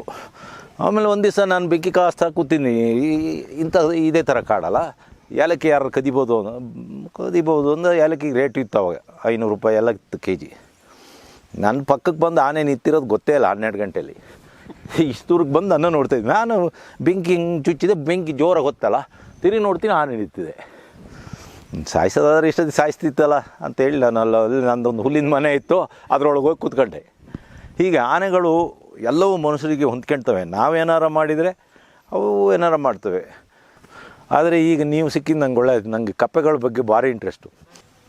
ನೀವು ಒಂದು ಸರಿ ಬನ್ನಿ ನಮ್ಮಲ್ಲಿ, ನಿಮ್ಮ ಜೊತೆ ನಾವು ಸೇರ್ಕೊತೀವಿ. ನಮಗೊಂದು ವೇದಿಕೆ ಅನ್ನೋದು ಇರಲಿಲ್ಲ. ನನ್ನ ಪಾಡಿಗೆ ನಾನು ಫೋಟೋ ತೆಗೆಯೋದು, ನನ್ನ ಪಾಡಿಗೆ ನಾನು ಅದನ್ನ ಅಲ್ಲಿ ಬಿಟ್ಟಾಕೋದು, ಮತ್ತು ಹೊಸ್ತು ಮಾಡೋದು. ಈಗ ಆನೆ ಮೇಲೆ ಸುಮಾರು ಏನೇನೋ ನಮ್ಮದೇ ಆದ ರಿಸರ್ಚ್ ಮಾಡ್ತಿದ್ವಿ. ಆನೆಗಳು ಥರ ಥರ ಸೌಂಡ್ ಮಾಡ್ತವೆ. ಆ ಸೊಂಡ್ಲು ತುಂಬ ಒಂದು ಇದನ್ನ ತುಂಬ್ಕೊಂಡು, ಗಾಳಿ ತುಂಬ್ಕೊಂಡು ಹಿಂಗೆ ಹೊಡಿತವೆ. ಅದು ನಾವು ಈ ಡೋಲ್ ಬಾರಿಸಿದಂಗೆ ಸೌಂಡ್ ಬರ್ತದೆ. ಅದು ಯಾಕೆ ಮಾಡ್ತದೆ ಅಂತ ನಂಗೆ ಗೊತ್ತಿಲ್ಲ. ಒಂದೊಂದು ಸತಿ ನಾಯಿ ಕುಯ್ದಂಗೆ ಕೂಗ್ತದೆ, ನಿಮ್ಗೆ ಗೊತ್ತಿರ್ಬೋದು. ಕುಯ್ ಕುಯ್ ಕುಯ್ ಕುಯ್ ನಾಯಿ ಮರಿ ಕುಯ್ದಂಗೆ ಏನೇನು ಮಾಡ್ತದೆ. ಮತ್ತು 30 ಕಿಲೋಮೀಟ್ರಷ್ಟು ದೂರಕ್ಕೆ ಇದನ್ನ ಕಳಿಸ್ತದಂತೆ. ಆ ಮುಂದೆ ಬಲ ಗಾಲ ಇದು ಮಾಡಿ, ಅವ್ರಿಗೆ ಗೊತ್ತು. ಅವೆಲ್ಲ ನಾನು ನೋಡಿದ್ದೀನಿ ಗುಡ್ಡದಲ್ಲಿ ಎಲ್ಲ. ಸುಮಾರು ಕೆಲವು ಕಡೆ ಹಿಂಗೆ ಕೂತ್ಕೊಂಡು ಇಳಿಯುತ್ತೆ. ನಾವು ತಿಳ್ಕೊಂತೀವಿ ಇವು ಆನೆ ಇಲ್ಲಿ ಇಳಿದತ್ತೆ ಅಂದರೆ, ಆನೆ ಅಲ್ಲಿ ಹೆಂಗೆ ಇಳಿಯೋದಿಲ್ಲ. ಈ ಮುಂದ್ಲ ಕಾಲು ಹೀಗೆ ಮಾಡ್ಕೊಂಡು ಇದರಲ್ಲೇ ಜಾರ್ಕೊಂಡು ಹೋಗ್ತದೆ. ಅಂಥದ್ದೆಲ್ಲ ಮಾಡ್ತಾಯಿದ್ದೀವಿ. ಆದರೆ ನಮ್ಗೆ ಸರಿಯಾಗಿ ಒಂದು ವೇದಿಕೆ ಇಲ್ಲ ಹಂಚ್ಕೊಳಕ್ಕೆ. ಯಾವಾಗಲ ಒಂದು ತಿಂಗಳಿಗೆ ಇಲ್ಲ ವರ್ಷಕ್ಕೆ ಒಂದು ಸತಿ ನಾನೊಂದು ನಮ್ಮ ಜನತಾ ಮಾಧ್ಯಮಕ್ಕೆ ಬರೆಯೋದು, ಆಮೇಲೆ ಸುಮ್ಮನೆ ಕೂರೋದು. ಈಗ ಬಂದಿದ್ದು ನನಗೆ ಒಳ್ಳೆಯದಾಯಿತು, ನೀವು ಕರೆದಿದ್ದು ಒಳ್ಳೆಯದು. ಮೊದಲು ನಿಮಗೊಂದು ಥ್ಯಾಂಕ್ಸ್ ಹೇಳ್ತೀನಿ. ಎಲ್ಲ ನಮಸ್ಕಾರ. ನಮಸ್ಕಾರ, ನಾನು ಪ್ರಸಾದ್ ರಕ್ಷಿದಿ. ನಾನು ಮುಖ್ಯವಾಗಿ ರಂಗಕರ್ಮಿ. ನಮ್ಮದೊಂದು ಥಿಯೇಟ್ರ್ ಸೆಂಟರ್ ಇದೆ, ಪೂರ್ಣಚಂದ್ರ ತೇಜಸ್ವಿ ರಂಗಮಂದಿರ ಸಂಕೀರ್ಣ ಅಂತ. ರಕ್ಷಿದಿ ಅಂತ ಊರು. ವಿಕ್ರಮ್ ಅವ್ರ ಊರು ನಮ್ಮ ಹತ್ತಿರ ಒಂದು 7-8 ಕಿಲೋಮೀಟ್ರ್ ಒಳಗಡೆ ಇರೋರು ನಾವೆಲ್ಲ. ಹೆಚರ್ಲೊಬ್ಬ ನಮ್ಮ ಗೆಳೆಯರು, ನಾವೆಲ್ಲ ಒಟ್ಟಿಗೆ ಪಕ್ಕದವ್ರು, ನೇಬರ್ ಇವರು. ಅದು ರಂಗ ಸೆಂಟರ್ ಅಂತ ಹೇಳಿದ್ರೆ ಅದು ಎಲ್ಲ ಕಾರ್ಯಕ್ರಮಗಳಿಗೂ ಸೆಂಟರ್. ಅದು ಅಂದರೆ ಪರಿಸರದ ಬಗ್ಗೆ ಒಂದು ಸಾಕಷ್ಟು ಕೆಲಸಗಳನ್ನು ಮಾಡ್ತಾ ಬರ್ತೇವೆ ಅಲ್ಲಿ. ಪರಿಸರ ಅಧ್ಯಯನಗಳು ಈ ಥರದ್ದೆಲ್ಲ. ಅಶೋಕ್ ಅವರು ಇತ್ತೀಚೆಗೆ ಬಂದರೂ ಕೂಡ ಅಲ್ಲಿಗೆ. ನಾನು 2 ವಿಚಾರ ಹೇಳಬೇಕು. ಒಂದು, ವಿಕ್ರಮ್ ಅವರು ಹೇಳಿದರು ಕಬ್ಬಿನಾಲೆ ರಿಸರ್ವ್ ಫಾರೆಸ್ಟಲ್ಲಿ ನಾವು ಟ್ರೆಕ್ಕಿಂಗ್ ಹೋದ ಕತೆ. ಲೋಬೋ ಇದ್ದರು, ನಾನಿದ್ದೆ, ಇನ್ನು ಕೆಲವರಿದ್ದು. ವಿಕ್ರಮ್ ಅವತ್ತು ಬರ್ತಾರೆ ಅಂತ ನಂಬಿಕೊಂಡು ನಾವು ಅವತ್ತು ಹೋದು. ನಿಜವಾಗಿ ಹೇಳೋಕ್ಕೆ ನಮ್ಗೆ ದಾರಿ ಗೊತ್ತಿಲ್ಲ ಅಷ್ಟೇ. ಇವರಿಗೆ ಅವತ್ತು ಏನೋ ತೊಂದರೆ ಆಯಿತು, ಬರೋಕ್ಕಾಗಲಿಲ್ಲ. ಆದರೆ ನಾವಲ್ಲಿ ಹೋದ್ಮೇಲೆ ಕೆಲವು ಗುಡ್ಡಗಳನ್ನು ಮೇಲೆ ಹತ್ತಿದರೆ ಈ ಮೊಬೈಲ್ ಸಿಗುತ್ತೆ. ಅದು ಈ ಮೊಬೈಲೆಲ್ಲ ಹಳೇದು ಸಣ್ಣ ಮೊಬೈಲ್ ಅದು ಇಟ್ಕೊಂಡಿದ್ದು ಅಂಥದ್ದು ಸಿಗುತ್ತೆ. ನಾವು ಒಂದು ಗುಡ್ಡ ಹತ್ತೋದು, ವಿಕ್ರಮಿಗೆ ಫೋನ್ ಮಾಡೋದು. ಅವರು ಎಲ್ಲೋ ದೂರದಲ್ಲಿ ಕೂತ್ಕೊಂಡು ನೀವು ಎದುರುಗಡೆ ಗುಡ್ಡ ಹೇಗೆ ಕಾಣ್ತಾ ಇದೆ ಅಂತ ಹೇಳೋದು. ಅದ್ರ ವಿವರಣೆ ಕೊಟ್ಟ ಮೇಲೆ ಅವ್ರು ಈ ದಿಕ್ಕಿಗೆ ಹೋಗಿ ಅಂತ ಡೈರೆಕ್ಷನ್ ಕೊಡೋದು. ನೆಕ್ಸ್ಟ್ ಇನ್ನೊಂದು ಗುಡ್ಡಕ್ಕೆ ಹೋಗೋದು. ಹಾಗೆ 26 ಕಿಲೋಮೀಟ್ರ್ ನಮ್ಮನ್ನು ಸುತ್ತಿಸಿದ್ರು. ಯಾವುದೋ ಮೊಬೈಲ್ ಡೈರೆಕ್ಷನಲ್ಲಿ. ಸೋಲೋ ಫಾರೆಸ್ಟ್ ಆಗತ್ತಿಗೆ ಹಾಂ, ಇಲ್ಲ ಅಂದರೆ ಈ ಕಾಡ ಇದು ಸಾಧ್ಯ ಇರಲಿಲ್ಲ. ಆವಾಗ ಈ ಅರಮನೆ ಗದ್ದೆ, ಈ ಜಾಗಗಳು, ಅದು ಇಟ್ಟಿಗೆಗೂಡು, ಈ ಜಾಗಗಳನ್ನು ತಿರುಗಿದು. ಹಾಗೆ ಅದಕ್ಕೆ ಅವ್ರು ಮಾತಾಡಿ ಅಂದರೆ, ಯಾಕೆ ವಿಕ್ರಮ್ ಮಾತಾಡೋದು ಇವತ್ತು ಮುಖ್ಯ ಆಗಿತ್ತು. ಒಂದು. ಎರಡನೇದು, ನಮ್ಮ ರಂಗಕೇಂದ್ರ ಏನಿದೆ ಅಲ್ಲೂ ಕೂಡ ಹೈಸ್ಕೂಲ್ ಮಕ್ಕಳು ಇವ್ರನ್ನ ಕರ್ಕೊಂಡು ತುಂಬ ಜನ ಪರಿಸರ ಅಧ್ಯಯನಕ್ಕೆ ಬರ್ತಾರೆ. ಮ್ಯಾನ್ ಮನು ಕೇಳಿರ್ಬೋದು ನೀವು, ಮೈಸೂರು ಅಮೆಚೂರ್ ನ್ಯಾಚುರಲಿಸ್ಟ್ ಅವರು ತುಮಕೂರಿನ ಮಕ್ಕಳನ್ನು, ಬೇರೆ ಬೇರೆ ಮಕ್ಕಳನ್ನ ಕರ್ಕೊಂಡು ಬಂದು ಅಲ್ಲಿ ಸುತ್ತಮುತ್ತ ಮಾಡ್ತಾರೆ. ನೀವು ಕೂಡ ಅದನ್ನು ಬಳಸ್ಕೊಳ್ಬೋದು ಯಾವತ್ತಾದರೂ ಕಾರ್ಯಕ್ರಮ ಇದ್ದಾಗ. ಯಾಕಂದರೆ ಇಲ್ಲಿ ನೀವು ಆ ರೀತಿ ಕಾರ್ಯಕ್ರಮ ಮಾಡೋಕ್ಕಾಗದೇ ಇದ್ದಾಗ ಅಲ್ಲಿ ಮಾಡ್ಬೋದು ಅದನ್ನು. ನಮ್ಮ ಹತ್ರ ಪ್ರಾಜೆಕ್ಟ್ರ್ ಇದೆ, ಬಾಕಿ ವ್ಯವಸ್ಥೆಗಳಿದೆ. ಆಮೇಲೆ ಮೇಯ್ನ್ ರೋಡ್ ಪಕ್ಕದಲ್ಲಿದೆ. ಪಕ್ಕದಲ್ಲೇ ಒಂದು ಸೋಷಿಯಲ್ ಫಾರೆಸ್ಟ್ ಇದೆ. ಸೋಷಿಯಲ್ ಫಾರೆಸ್ಟಿನ ಆದಷ್ಟರ ಮಟ್ಟಿಗೆ ನಾವು ಅದನ್ನು ನ್ಯಾಚುರಲ್ ಫಾರೆಸ್ಟಾಗಿ ಕನ್ವರ್ಟ್ ಮಾಡಿದ್ದೇವೆ. ಕನ್ವರ್ಟ್ ಮಾಡಿದರೆ ಅದು ಬಹುಶಃ ಉಳಿಯಲ್ಲ ಮುಂದೆ. ವಿಕ್ರಮ್ ಹೇಳಿದಾಗೆ ಅದು HRPಗೆ ಇದಕ್ಕೆ ಅಂತ ಈಗ ಇಟ್ಟುಬಿಟ್ಟಿದ್ದಾರೆ ಜಾಗನ. ಹಾಗಾಗಿ ಮುಂದೆ ಅದು ಇದಲ್ಲ. ಇನ್ನೊಂದೇನು ಅಂತ ಹೇಳಿದರೆ, ನಮ್ಮೂರಲ್ಲೇ ಒಂದು ಸಣ್ಣದೊಂದು ಕಾಡು ನಾವು ಬೆಳೆಸ್ಕೊಂಡಿದ್ದೀನಿ ನಾನೇ ಪ್ರೈವೇಟಾಗಿ. ನಮಗಿರೋದು ಸಣ್ಣ ಜಮೀನು, ಇರೋದೇ ಟೋಟಲ್ ಒಂದು 8-9 ಎಕರೆ ಒಟ್ಟು ಜಮೀನಲ್ಲಿ ಒಂದಷ್ಟು ಕಾಫಿ ಬೆಳ್ಕೊಂಡು 1-1.5 ಎಕರೆ ಅಷ್ಟು ಬದನ್ನ ಇಂಥ ದಿಣೆ ಜಾಗ ಇತ್ತು ಖಾಲಿ ಅಂತಂದರೆ ದಿಣೆ ಅಂತ ಹೇಳ್ತೀವಿ ನಮ್ಮಲ್ಲಿ. ಆ ಜನ ಸುಮಾರು 25 ವರ್ಷದಿಂದ ಬೇಲಿ ಹಾಕಿ ಹಾಗೆ ಬಿಟ್ಬಿಟ್ಟು ಅದಕ್ಕೆ ನ್ಯಾಚುರಲ್ ಫಾರೆಸ್ಟ್ ಆಗಿದೆ ಅದು. ಈಗ ಅಲ್ಲಿ ಸುತ್ತಮ್ಮ ನಾಯಿಗಳು ಬಂದಿದೆ, ಹಾಗಾಗಿ ಎಲ್ಲರ ಕೈಲಿ ಬೈಗಳು ತಿಂತಾ ಇದ್ದೀನಿ. ಇವನು ಸೋಮಾರಿ ಕಾಡು ಬಿಟ್ಕೊಂಡಿದ್ದಾನೆ, ಇವೆಲ್ಲ ಇರ್ತವೆ, ಅದೇನು ಮಾಡೋಕ್ಕಾಗೋದಿಲ್ಲ. ಆ ಕಾಡು ಹಾಗೆ ಉಳ್ಕೊಂಡಿದೆ. ಆ ಕಾಡು ಅದು ನಮ್ಮ ಪರಿಸರದ ಅಂದರೆ ಈ 3200 ಅಡಿ ಎತ್ತರದ ಜಾಗದ ಅಲ್ಲಿನ ಹಳೇ ಮರಗಿಡಗಳೇನಿತ್ತು ಅವೆಲ್ಲವೂ ಅಲ್ಲಿ ವಾಪಸ್ ಬಂದಿದೆ ಅಲ್ಲಿಗೆ. ಅಷ್ಟೇ ಜಾಗದ ಇರ್ಬೋದು, ಆದರೆ ಅಲ್ಲಿ ಅದರೊಳಗಡೆ ಮುಗಿಸಿ ಇರುತ್ತೆ, ಇನ್ನೊಂದೇನಿರುತ್ತೆ, ಪ್ರಾಣಿ ಇರುತ್ತೆ. ಅಂದರೆ ನಾವು ನೇಚರಲ್ಲಿ ಎಷ್ಟು ಬೇಗ ವಾಪಸ್ಸು ನಾವು ಅದೃಷ್ಟಕ್ಕೆ ಬಿಟ್ಟರೆ ಅದು ಮತ್ತೆ ಜೀವ ಪಡೆಯುತ್ತೆ ಅಂತ ಉದಾಹರಣೆ ಒಂದು. ಮೂರನೇದು ಇನ್ನೊಂದು ವಿಚಾರ ಹೇಳಿ ನಾನು ಮಾತು ಮುಗಿಸ್ತೀನಿ. ಥಿಯೇಟ್ರಲ್ಲೂ ಕೂಡ ನಾವು ಇದೇ ಪರಿಸರದ ಬಗ್ಗೆನೇ ಆದಷ್ಟು ಹೆಚ್ಚು, ತೇಜಸ್ವಿಯವರ ಒಡನಾಟ ತುಂಬ ಇದ್ದಿದ್ರಲ್ಲಿ ನಮಗೆ ಭಾಳ ಬೇಗ ನಾವು ಪೌರಾಣಿಕ ಅದು ಇದು ಬೇರೆ ಐತಿಹಾಸಿಕ ನಾಟಕಗಳನ್ನ ಆಧುನಿಕ ನಾಟಕದಲ್ಲೂ ಕೂಡ ಬಿಟ್ಟುಬಿಟ್ಟು ಪರಿಸರದ ಬಗ್ಗೆ ಮತ್ತು ಇವತ್ತಿನ ಸಮಸ್ಯೆಗಳ ಬಗ್ಗೆ ಇಟ್ಕೊಂಡು ಮಾಡ್ತಾ ಹೋದ್ದು. ಇತ್ತೀಚಿನ ನಾಟಕ ನಮ್ಮದು ಆನೆದಾರಿಯಲ್ಲಿ ಅಲ್ಲೋಲ ಕಲ್ಲೋಲ ಈ ಕೊರೋನಾದಿಂದಾಗಿ ನಿಲ್ತು. ಅಶೋಕ್ ವರ್ಧನ್ ನೋಡಿದಾರ ನಾಟಕ ಕೂಡ, ದಂಪತಿಗಳು ಇಬ್ಬರು ಬಂದಿದ್ದರು. ಆಮೇಲೆ ಕೆಲವು ಪ್ರದರ್ಶನಗಳಾಯಿತು, ಕೊರೋನಾದಿಂದ ನಿಂತು ಹೋಯ್ತದೆ ಈಗ. ಆದರೆ ಮೊದಲನೇ ದೃಶ್ಯದಲ್ಲೇ ಆನೆ ಬರೋ ದೃಶ್ಯ ಇದೆ. ಆನೆ ಬಂದು ನೆಕ್ಸ್ಟ್ ದೃಶ್ಯನೇ ಅಜ್ಜ ಬಂದು ಆನೆ ಹೆಜ್ಜೆಗೆ ಪೂಜೆ ಮಾಡ್ತಾನೆ. ಅಂದರೆ 4 ದಶಕಗಳ ಕತೆ. ಅದು ಹೇಗೆ ಆ ಆನೆ ಪೂಜೆ ಮಾಡ್ತಿದ್ದು ನಾವು ಇವತ್ತು ಕಮರ್ಷಿಯಲ್ ಆಗ್ತಾ ಕೊನೆಗೆ ಆನೆಗಳಿಂದ ನಾವೇ ಇದಾಗಿ ಇಡೀ ಪರಿಸರ ನಾಶ ಆಯಿತು ಅಂತ ಇಡೀ ಕತೆ ಹೇಳ್ತಾ ಹೋಗುತ್ತೆ 2 ಗಂಟೆ ನಾಟಕದಲ್ಲಿ. ಪೂಜೆ ವಿಚಾರ ಇವರು ಸರ್ ಹೇಳಿದ್ರಾಗ ಅಲ್ಲಿ ಮಾತಾಡ್ತಾ ಪೂಜೆ ಮಾಡ್ತಿದ್ರು ಇದಕ್ಕೆ ಅಂತ. ಹೌದು, ನಾವು ಕಣ್ಣಾರೆ ನೋಡಿದ್ದು ನಮ್ಮ ಇದರಲ್ಲಿ. ಯಾವುದೇ ಪ್ರಾಣಿ ಬಂದರೂ ಪ್ರಾಣಿ ಒಂದು ದೇವರ ಸಂಕೇತ. ಇವತ್ತು ಹಾಗಾಗಿಲ್ಲ ಇದು. ಹಾಗಾಗಿ ನಾನು ಹೇಳ್ತಾ ಇರೋದೇನು ಅಂತ ಹೇಳಿದ್ರೆ, ನೀವೆಲ್ಲ ಸಿಕ್ಕಿದ್ದು ವಿಕ್ರಮ್ ಹೇಳಿದಾಗ ನಮಗೂ ಸಂತೋಷ ಆಯಿತು. ಒಂದು ಸಮಾನ ಮನಸ್ಕರು ಸೇರ್ಕೊಂಡಿದ್ದೀವಿ. ನಮ್ಮ ರಂಗಕೇಂದ್ರವನ್ನು ನೀವು ಕೂಡ ಬಳಸ್ಕೊಳ್ಬೋದು, ಬಂದು ಏನು ಅದಕ್ಕೆ ಆ ಕಾಂಟ್ಯಾಕ್ಟಲ್ಲಿ ಇರೋಣ. ನನ್ನ ಪ್ರೊಫೆಷನ್, ನಾನು ಬಿಸ್ನೆಸ್ ಮ್ಯಾನ್ ಆಗಿದ್ದೇನೆ. ಆದರೂ ಮೀಸೆ ಮಾಮ ಹೇಳಿ ಮುಂಚಿನಿಂದ ಕರೆದುಕೊಂಡು ಬಂದವರು ನನ್ನ ಗುರುಗಳಾಗಿ ಪರಿಸರಕ್ಕೊಂದು ಇಂಟ್ರಡಕ್ಷನ್ ಕೊಟ್ಟವರು. ಸೊ ಈ ಜಾಗಕ್ಕೆ ಸುಮಾರು 1989ನಲ್ಲಿ ನಾವು ಮೊದಲು ಬಂದದ್ದು. ಹೀಗೆ ಚಾರಣಕ್ಕಾಗಿ ಈ ಬೈಕ್ನಲ್ಲೇ ಈ ಜಾಗದಲ್ಲಿ ಬಂದು ನೋಡಿದವ. ಮತ್ತು 31 ವರ್ಷದಲ್ಲಿ ಹಲವಾರು ಬಾರಿ ಇಲ್ಲಿ ಬಂದಿದ್ದೇನೆ. ಸೊ ನೇಚರ್ ಎಂಬುದು ಒಂದು ಶಾಲೆ. ನಮ್ಮ ಶಾಲೆಯಲ್ಲಿರುವ ಪಠ್ಯಪುಸ್ತಕದಲ್ಲಿರುವ ನೇಚರ್ ಅನ್ಯಾಚುರಲ್. ಸೊ ನಾವು ಕಲಿಯೋದು ಏನೂ ನಮಗೆ ಸಾಕಾಗೋದಿಲ್ಲ. This is a frog, this is a butterfly ಹೇಳಿದರೆ ಯಾರಿಗೂ ಅರ್ಥ ಆಗೋದಿಲ್ಲ. ಈಗ ಅದರ ಮೇಲೆ ಒಂದಿಷ್ಟು ಇಂಟರ್ನೆಟ್ನಲ್ಲೂ ಇರುತ್ತೆ, ಅದು ಗೊತ್ತಾಗೋದಿಲ್ಲ. ಇಲ್ಲಿ ಬಂದರೆ ಮಾತ್ರ ನಿಮಗೆ ಗೊತ್ತಾಗೋದು. ಇವರು ಆನೆಗಳ ವಿಷಯ ಸುಮಾರು ಹೇಳಿದರು. ನಾನು 23 ವರ್ಷದಲ್ಲಿ ಕೆಲವು ಕಾಡುಗಳು ಸುತ್ತಿದೆ. ಉಲ್ಲಾಸ್ ಕಾರಂತರ animal population density line transect camps ಅಶೋಕರು ಹೇಳಿದ್ದು. ಅದೊಂದು 23 ಕ್ಯಾಂಪ್ಸ್ ನಾನು ಅಟೆಂಡ್ ಮಾಡಿದ್ದೇನೆ ಬೇರೆ ಬೇರೆ ಕಡೆಯಲ್ಲಿ, ಇಡೀ ಭಾರತದಲ್ಲಿ ಬೇರೆ ಬೇರೆ ಕಡೆಯಲ್ಲಿ. ಸೊ ಈ ಲಾರ್ಜ್ ಮ್ಯಾಮಲ್ಸ್ ಬಗ್ಗೆ ತುಂಬ ನಾವು ನೋಡಿದ್ದೇವೆ, ಜಿಂಕೆಗಳು, ಆನೆಗಳು. ಸೊ ಆನೆಗಳು ಹೇಳುವಾಗ ಸುಮಾರು ಚಿನ್ನಪ್ಪರೊಟ್ಟಿಗೆ ಸುಮಾರು ಸುತ್ತಾಡಿದ್ದೇವೆ. ಅದರ ಬಿಹೇವಿಯರ್ ಅಂತೂ ಅತ್ಯಂತ ಸುಂದರವಾದ ಬಿಹೇವಿಯರ್. ನೀವು ಯಾರು ಅದರದ್ದು ಅವರು ಹೇಳುವ ಶಬ್ದಗಳು, ಆನೆಗಳಿಗೆ ವೊಕ್ಯಾಬ್ಯುಲರಿ ಇದೆ. ಸೊ ಅವ್ರು ಹೇಳುವಾಗ ನಾಯಿಯಾಗಿ ಬೊಗಳುತ್ತದೆ ಹೇಳಿದರು. ಒಂದು ಸರ್ತಿ ನಾವು ಕಾಡಲ್ಲಿ ಹೋಗುವಾಗ ಹೀಗೆ ಹತ್ತಿರದಲ್ಲಿ ಅದು ಔ ಔ ಔ ಔ ಇದೆ ಶಬ್ದ ಅಲ್ಲ. ಸೊ ಇದು ಈ ಶಬ್ದ ಬಂತು. ನಾವು ಈ ಕಾಡಲ್ಲಿ ನಾಯಲ್ಲಿ ಬಂತು ಹೇಳಿ ನಾವು ಆಲೋಚನೆ ಮಾಡೋದು. ಬರುವಾಗ ಒಂದು ಹಿಂಡು ಆನೆ ಇತ್ತು ಹತ್ತಿರದಲ್ಲಿ. ಇಷ್ಟರವರೆಗೆ ಯಾವ ಪ್ರಾಣಿಯೂ ನಮ್ಮನ್ನು ಮುಟ್ಟಲಿಲ್ಲ. ಸುಮಾರು ಎಲ್ಲ ಪ್ರಾಣಿಗಳನ್ನು ಹತ್ತಿರ ಇದರಲ್ಲಿ ನೋಡಿದ್ದೆ. ಇಲ್ಲಿ ಬಂದಾಗ ಗುರುರಾಜ್ ಅವರ ಪರಿಚಯ ಆಯಿತು. ಈ ದೊಡ್ಡ ಪ್ರಾಣಿಯಿಂದ ಸಣ್ಣ ಪ್ರಾಣಿ ಇದು ಹೇಗೆ ನೋಡೋದು, ಏನು ಥರ ಇದೆ ಹೇಳಿ ತಲೆ ಕೆಟ್ಟೋಯ್ತು. ಯಾಕಂದರೆ variety was so much. And ಅವ್ರು ಹೇಳಿದ ಹಾಗೆ ನಾನು ಯಾರ ಹತ್ರ ಆದರೂ ಕ್ವೆಶ್ಚನ್ ಕೇಳಿದಾಗ ಅವರು ಡೈರೆಕ್ಟ್ ಉತ್ತರ ಕೊಡ್ತಿದ್ರು. ಇವ್ರು ಹೇಳಿದರು ಇಲ್ಲ ನಂಗೆ ಗೊತ್ತಿಲ್ಲ. So there was wonderment, there is why, ಆ ಕ್ವೆಶ್ಚನ್ ವೈ ಹೇಳಿ ಬರ್ತದೆ. ಸೊ ಈಗಿನ ಮಕ್ಕಳಿಗೆ ನಾವು we have to inculcate that questioning nature. ಆ ವೈ ಎಂಬುದು, ಆ ವಂಡರ್ಮೆಂಟ್ ಇರಬೇಕು. ಯಾಕಂದರೆ ಈಗಿನ ಪಾಪ್ಯುಲೇಷನ್ ಆಫ್ ಯಂಗ್ಸ್ಟರ್ಸಿಗೆ ಆ ವೈ ಎಂಬುದು ಹೋಗಿದೆ. ಹೌ, ವೈ, ವಾಟ್ ಹೇಳಿ ಈ ಕ್ವೆಶ್ಚನ್ಸ್ ಕೇಳಿದರೆ ನಮಗೆ ಒಂದು ಉತ್ಸಾಹದಲ್ಲಿ ನಾವು ಇನ್ಕ್ವಿಸಿಟಿವ್ನೆಸ್ ವಿ ವಿಲ್ ಡೆವಲಪ್. ಸೊ ನನ್ನ ಉದ್ದೇಶ ಏನು ಹೇಳಿದರೆ, ಟೀನೇಜರ್ಸ್ ಆಗಲಿ ಸಣ್ಣ ಮಕ್ಕಳಾಗಲಿ ಅವರಿಗೆ ಇಂಥ inculcation of wonderment should come. And ನಮ್ಮ nature, we will be totally closer to nature, hands on nature. ಅದಕ್ಕೆ ಈ ಜಾಗ ಡೆಫಿನೆಟ್ಲಿ ಒಂದು ಹೆಲ್ಪ್ ಆಗ್ತದೆ. ಯಂಗ್ ರಿಸರ್ಚರ್ಸಿಗೆ ತುಂಬ ರಿಸರ್ಚರ್ಸ್ ಒಟ್ಟಿಗೆ ನಾನು ಕೆಲಸ ಮಾಡಿದ್ದೇನೆ, ಆ್ಯಸ್ ಎ ವಾಲಂಟಿಯರ್ ನಾನು ಕೆಲಸ ಮಾಡಿದ್ದೇನೆ. ಸೊ ಅವರಿಗೂ ಈ ಜಾಗ ಡೆಫಿನೆಟ್ಲಿ ತುಂಬ ಹೆಲ್ಪ್ ಆಗುತ್ತೆ ಅವರಿಗೆ. ಯಾಕಂದರೆ ತುಂಬ ಕಷ್ಟ ಆಗ್ತದೆ ಅವರಿಗೆ ಇಂಥ ಜಾಗಗಳು ಸಿಕ್ಕಲಿಕ್ಕೆ, ಪರ್ಮಿಷನ್ಸ್ ಕೇಳಲಿಕ್ಕೆ ತುಂಬ ಕಷ್ಟ ಆಗ್ತದೆ. ಸೊ ಇಂಥ ಜಾಗ ಇದಕ್ಕೆ ಹೆಲ್ಪ್ ಆಗ್ತದೆ. ಇಲ್ಲಿ ಆ್ಯಕ್ಚುಲಿ ನಿಜ ಹೇಳಬೇಕು ಅಂದರೆ ಇಲ್ಲಿ ಇರೋರಿಂದ ಬೆರಳೆಣಿಕೆ ಮಂದಿ ವ್ಯತ್ಯಾಸ ಇರ್ಬೋದು, ಇಲ್ಲಿ ಇರೋರಿಂದ ಕಾಡಿಗೆ ಏನೂ ತೊಂದರೆ ಆಗಿಲ್ಲ. ಅದರಲ್ಲಿ ಬೆರಳೆಣಿಕೆ ಮಂದಿ ಎಲ್ಲ ಹತ್ರನೂ ಇದ್ದೇ ಇರ್ತಾರೆ, 1-2%, 3%, ಅವ್ರದ್ದು ಏನು ಮಾಡೋಕ್ಕಾಗೋದಿಲ್ಲ. ಮತ್ತು ಇಲ್ಲಿ ಜನ ಎಲ್ಲ ತುಂಬ ಶ್ರಮ ವಹಿಸಿದ್ರೂ ಅವರಿಗೆ ಆದಾಯ ತುಂಬ ಕಡಿಮೆ ಬರ್ತಾಯಿದೆ ಅನಿಸುತ್ತೆ. ಆದಾಯ ತುಂಬ ಕಡಿಮೆ ಇದೆ. ಬೆಳೆ ಬೆಳೆದ್ರೆ ಎಲ್ಲ ಕಾಡು ಪ್ರಾಣಿಗಳಿಂದ ಲೂಟಿ ಆಗ್ತದೆ. ಭತ್ತ ಅಂತೂ ಬೆಳೆಯೋದು ತುಂಬಾ ಕಷ್ಟ ಅನಿಸುತ್ತೆ, ನಾನು ನೋಡ್ತೀನಲ್ಲ. ನಮ್ಮಲ್ಲಿ ಈ ಪರಿಸರದ ಬಗ್ಗೆ ಆಗಲಿ ಮತ್ತು ನಮ್ಮ ಸಾರ್ವಜನಿಕರಿಗೆ ಪೌತಿ ಖಾತೆಗಳು ಇನ್ನೂ ಭಾಳ ಜನದಲ್ಲೇ ಉಳ್ಕೊಂಡಿದೆ. ಅದನ್ನು ಈಗಾಗಲೇ ನಾವು ಭಾಳ ಜನಕ್ಕೂ ಹೇಳಿದ್ದೀವಿ. ಅಲ್ಲೇ ನಮ್ಮ ಹೋಬಳಿಯಲ್ಲೇ ಜಾಸ್ತಿ ಪೌತಿ ಖಾತೆ ಆಗ್ತಾ ಇರೋದು. ಹೆಚ್ಚಿನ ಜನ ಬರ್ತಾಯಿದ್ದಾರೆ, ಬಂದ್ರೂ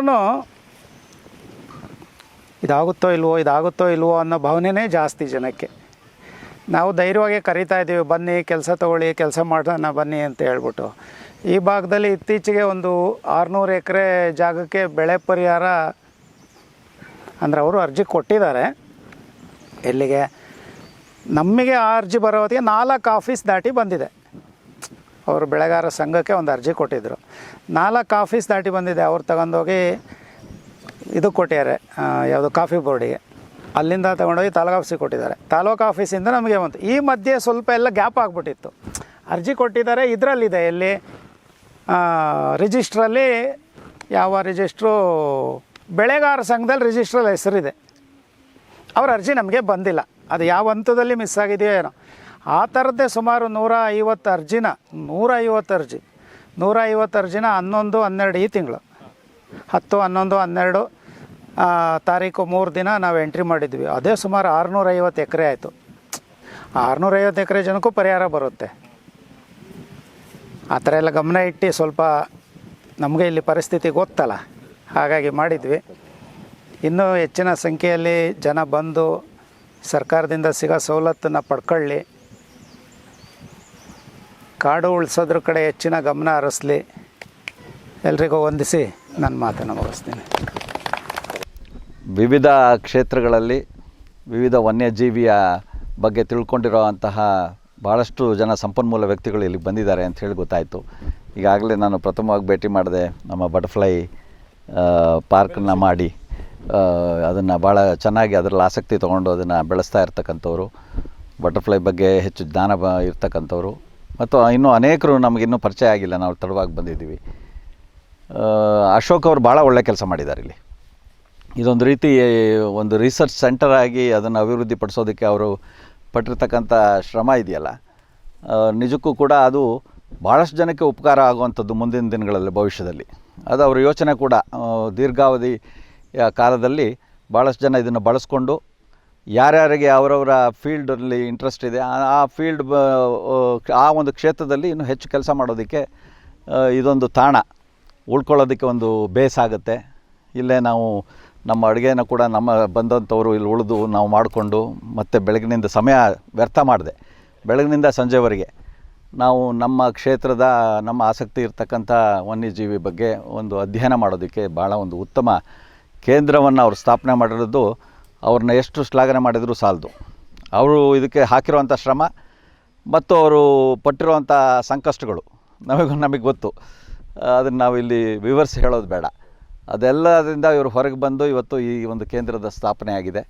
ನೀವೆಲ್ಲ ಬಂದಿದ್ದೀರಿ. ಪಶ್ಚಿಮ ಘಟ್ಟ ನಾನು ಯಾರಿಗೂ ಇಲ್ಲೇನು ವಿವರಿಸಿ ಹೇಳಬೇಕಾಗಿಲ್ಲ ಎಷ್ಟು ಅತ್ಯಮೂಲ್ಯ ಆಗಿದೆ ಅಂಥೇಳಿ. ಇದು ಲಾಸ್ಟ್ ರಿಸಾರ್ಟು ನಮಗೆ ಉಳಿದಿರೋದು. ಏನಾದರೂ ಒಂದು ಸ್ವಲ್ಪ ಅಧ್ಯಯನ ಮಾಡಬೇಕು ಅಂಥೇಳಿ ಆಸಕ್ತಿ ಇರ್ತಕ್ಕಂಥ ಇನ್ನೂ ಬರ್ತಕ್ಕಂಥ ಹಲವಾರು ಜನ್ರೇಷನ್ಗೆ ಉಳಿದಿರ್ತಕ್ಕಂಥ ಏಕೈಕ ಒಂದು ತಾಣ ಇದು.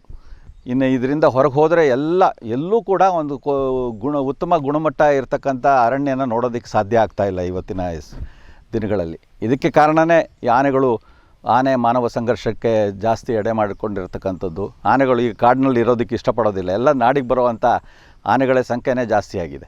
ಕಾಡಿನಲ್ಲಿರೋ ಬಿದಿರು ತಿಂತಾ ಇಲ್ಲ ಆನೆ. ಬೈನೆನೂ ಕೂಡ ಕಡಿಮೆ ಮಾಡಿದ್ದೇವೆ. ಬೈನೆ ಮರಗಳನ್ನು ಕೂಡ ಇದು ಮಾಡೋವಂಥದ್ದು. ಬರೀ ನಾಡಿನಲ್ಲಿ ರೈತ ಬೆಳೆದಿರೋವಂಥ ಕಾಫಿ ಹಣ್ಣು, ಭತ್ತದ ಬೆಳೆ, ಜೋಳ ಅಥವಾ ರಾಗಿ ಹಾಕಿದರೆ ರಾಗಿ, ಈ ರೀತಿಯ ಸಾಫ್ಟ್ ಫುಡ್ಡು, ಬೇರೆ ಬೇರೆ ಹೊಸ ಅದು ಇದನ್ನೇ ಅದರ ಆಹಾರ ಶೈಲಿನೇ ಬದಲಾವಣೆ ಮಾಡ್ಕೊಂಡಿದ್ದಾವೆ ಆನೆಗಳು ಕೂಡ. ಅದಕ್ಕೆ ಹಾಗಾಗಿ ಅದರ ಸಮಸ್ಯೆ ಕೂಡ ದಿನೇ ದಿನೇ ಉಲ್ಬಣ ಆಗ್ತಾ ಇರ್ತಕ್ಕಂಥದ್ದು.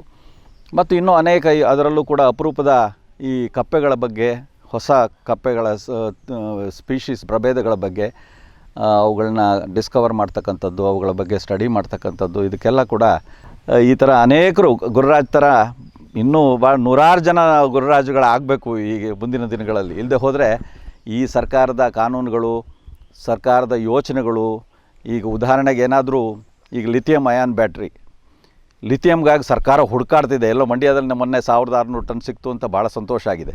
ಏನಾರೋ ವೆಸ್ಟರ್ನ್ ಘಾಟಲ್ಲಿ ಲಿಥಿಯಮ್ ಒಂದು ಭಾಳ ದೊಡ್ಡ ಪ್ರಮಾಣದಲ್ಲಿ ಇದೆ ಅಂತಂದರೆ ನಮ್ಮನ್ನ ಯಾರನ್ನೂ ಕೇಳದೆ ಬುಲ್ಡೋಸ್ ಮಾಡೋ ಅಂಥ ಒಂದು ಇದರಲ್ಲಿ ತುದಿಗಾಲಿನಲ್ಲಿ ನಿಂತಿರ್ತಕ್ಕಂಥ ಸರ್ಕಾರದ ಆಡಳಿತದ ವೈಖರಿ ನಾವು ನೋಡ್ತಾ ಇದ್ದೀವಿ. ಹೀಗೆ ಅದೇ ರೀತಿ ಅನೇಕ ರಾ ಮೆಟೀರಿಯಲ್ಸ್ಗೆ ತಾಣ ಆಗಿರ್ತಕ್ಕಂಥ ಇದನ್ನು ಯಾವತ್ತು ಬೇಕಾದರೂ ಅವರು ಎಕ್ಸ್ಪ್ಲಾಯ್ಟ್ ಮಾಡೋ ಅಂಥ ಸಿಚುವೇಶನ್ ಭಾಳ ಒಂದು ಹಾಟ್ ಬೆಡ್ ಆಗಿದೆ ಇವತ್ತು. ಇದಕ್ಕೆಲ್ಲ ಪ್ರಾರಂಭದಿಂದನೇ ಒಂದು ಅರಿವು ಮೂಡಿಸ್ತಕ್ಕಂಥ ಕಾರ್ಯಕ್ರಮವನ್ನು, ಒಂದು ಜವಾಬ್ದಾರಿಯ ಕೆಲಸವನ್ನು ನಾವೆಲ್ಲ ಮಾಡಬೇಕಾಗಿದೆ.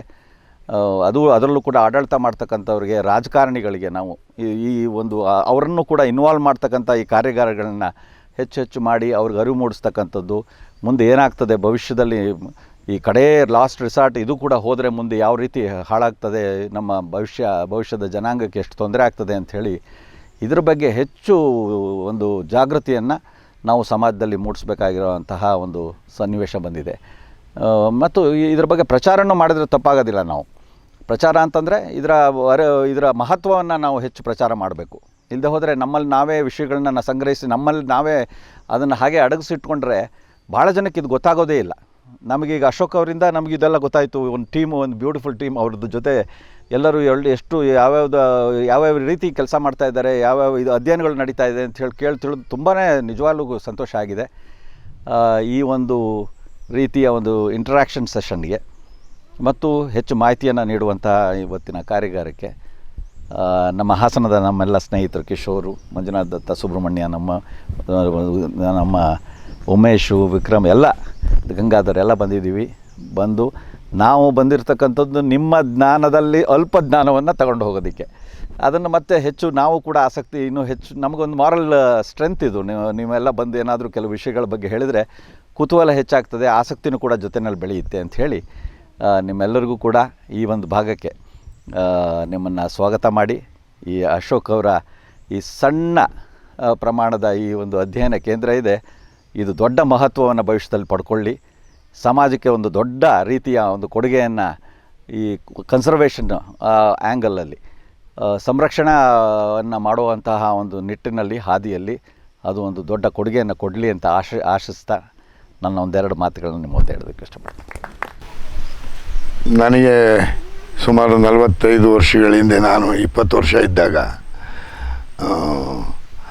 ಹೀಗೆ ಬಹಳ ಅತ್ಯುತ್ಸಾಹದಿಂದ ನಾವು ಹಿಂಗೆ ಒಂದು ಅಧ್ಯಯನ ಶಿಬಿರ ಮತ್ತು ಹಿರಿಯ ಸ್ನೇಹಿತರುಗಳ ಜೊತೆ ಎಲ್ಲ ಕೂರ್ತಿದ್ದು.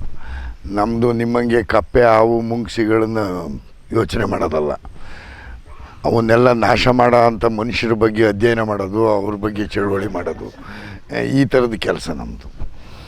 ಆವಾಗ ನಮ್ಗೆ ಎಷ್ಟು ಉತ್ಸಾಹ ಇತ್ತು ಅಂತ ಅಂದರೆ, ಹೊಸದನ್ನು ಯಾರು ನಮ್ಮ ಕಿಶನ್ ಪಟ್ನಾಯಕ್ ಬಂದರೆ, ಇನ್ನೊಬ್ಬರು ಬಂದರೆ, ಅವ್ರ ಮಾತುಗಳನ್ನು ಆಲಿಸ್ಕೊಳ್ಳೋದಕ್ಕೆ, ಕೇಳಿಸ್ಕೊಳ್ಳೋದಕ್ಕೆ ನಮಗೆ 2 ಕಿವಿ ಬದಲು 4 ಕೊಟ್ಟಿಲ್ವಲ್ಲ ಅಂಥೇಳಿ, ಕಿವಿ ಒಂದೇ ಬಾಯಿ ಇದೆಯಲ್ಲ ಬೈಯೋಕ್ಕೆ ಅಂಥೇಳಿ 2 ಇಲ್ವಲ್ಲ ಅಂಥೇಳಿ ಅಂದ್ಕೊಂಡು ಇಡೀ ದೇಶದ ಉದ್ದಗಲದಲ್ಲೆಲ್ಲ ಚಳವಳಿ ಮಾಡ್ಕೊಂಡು ಓಡಾಡಿದವ್ರು ನಾವು.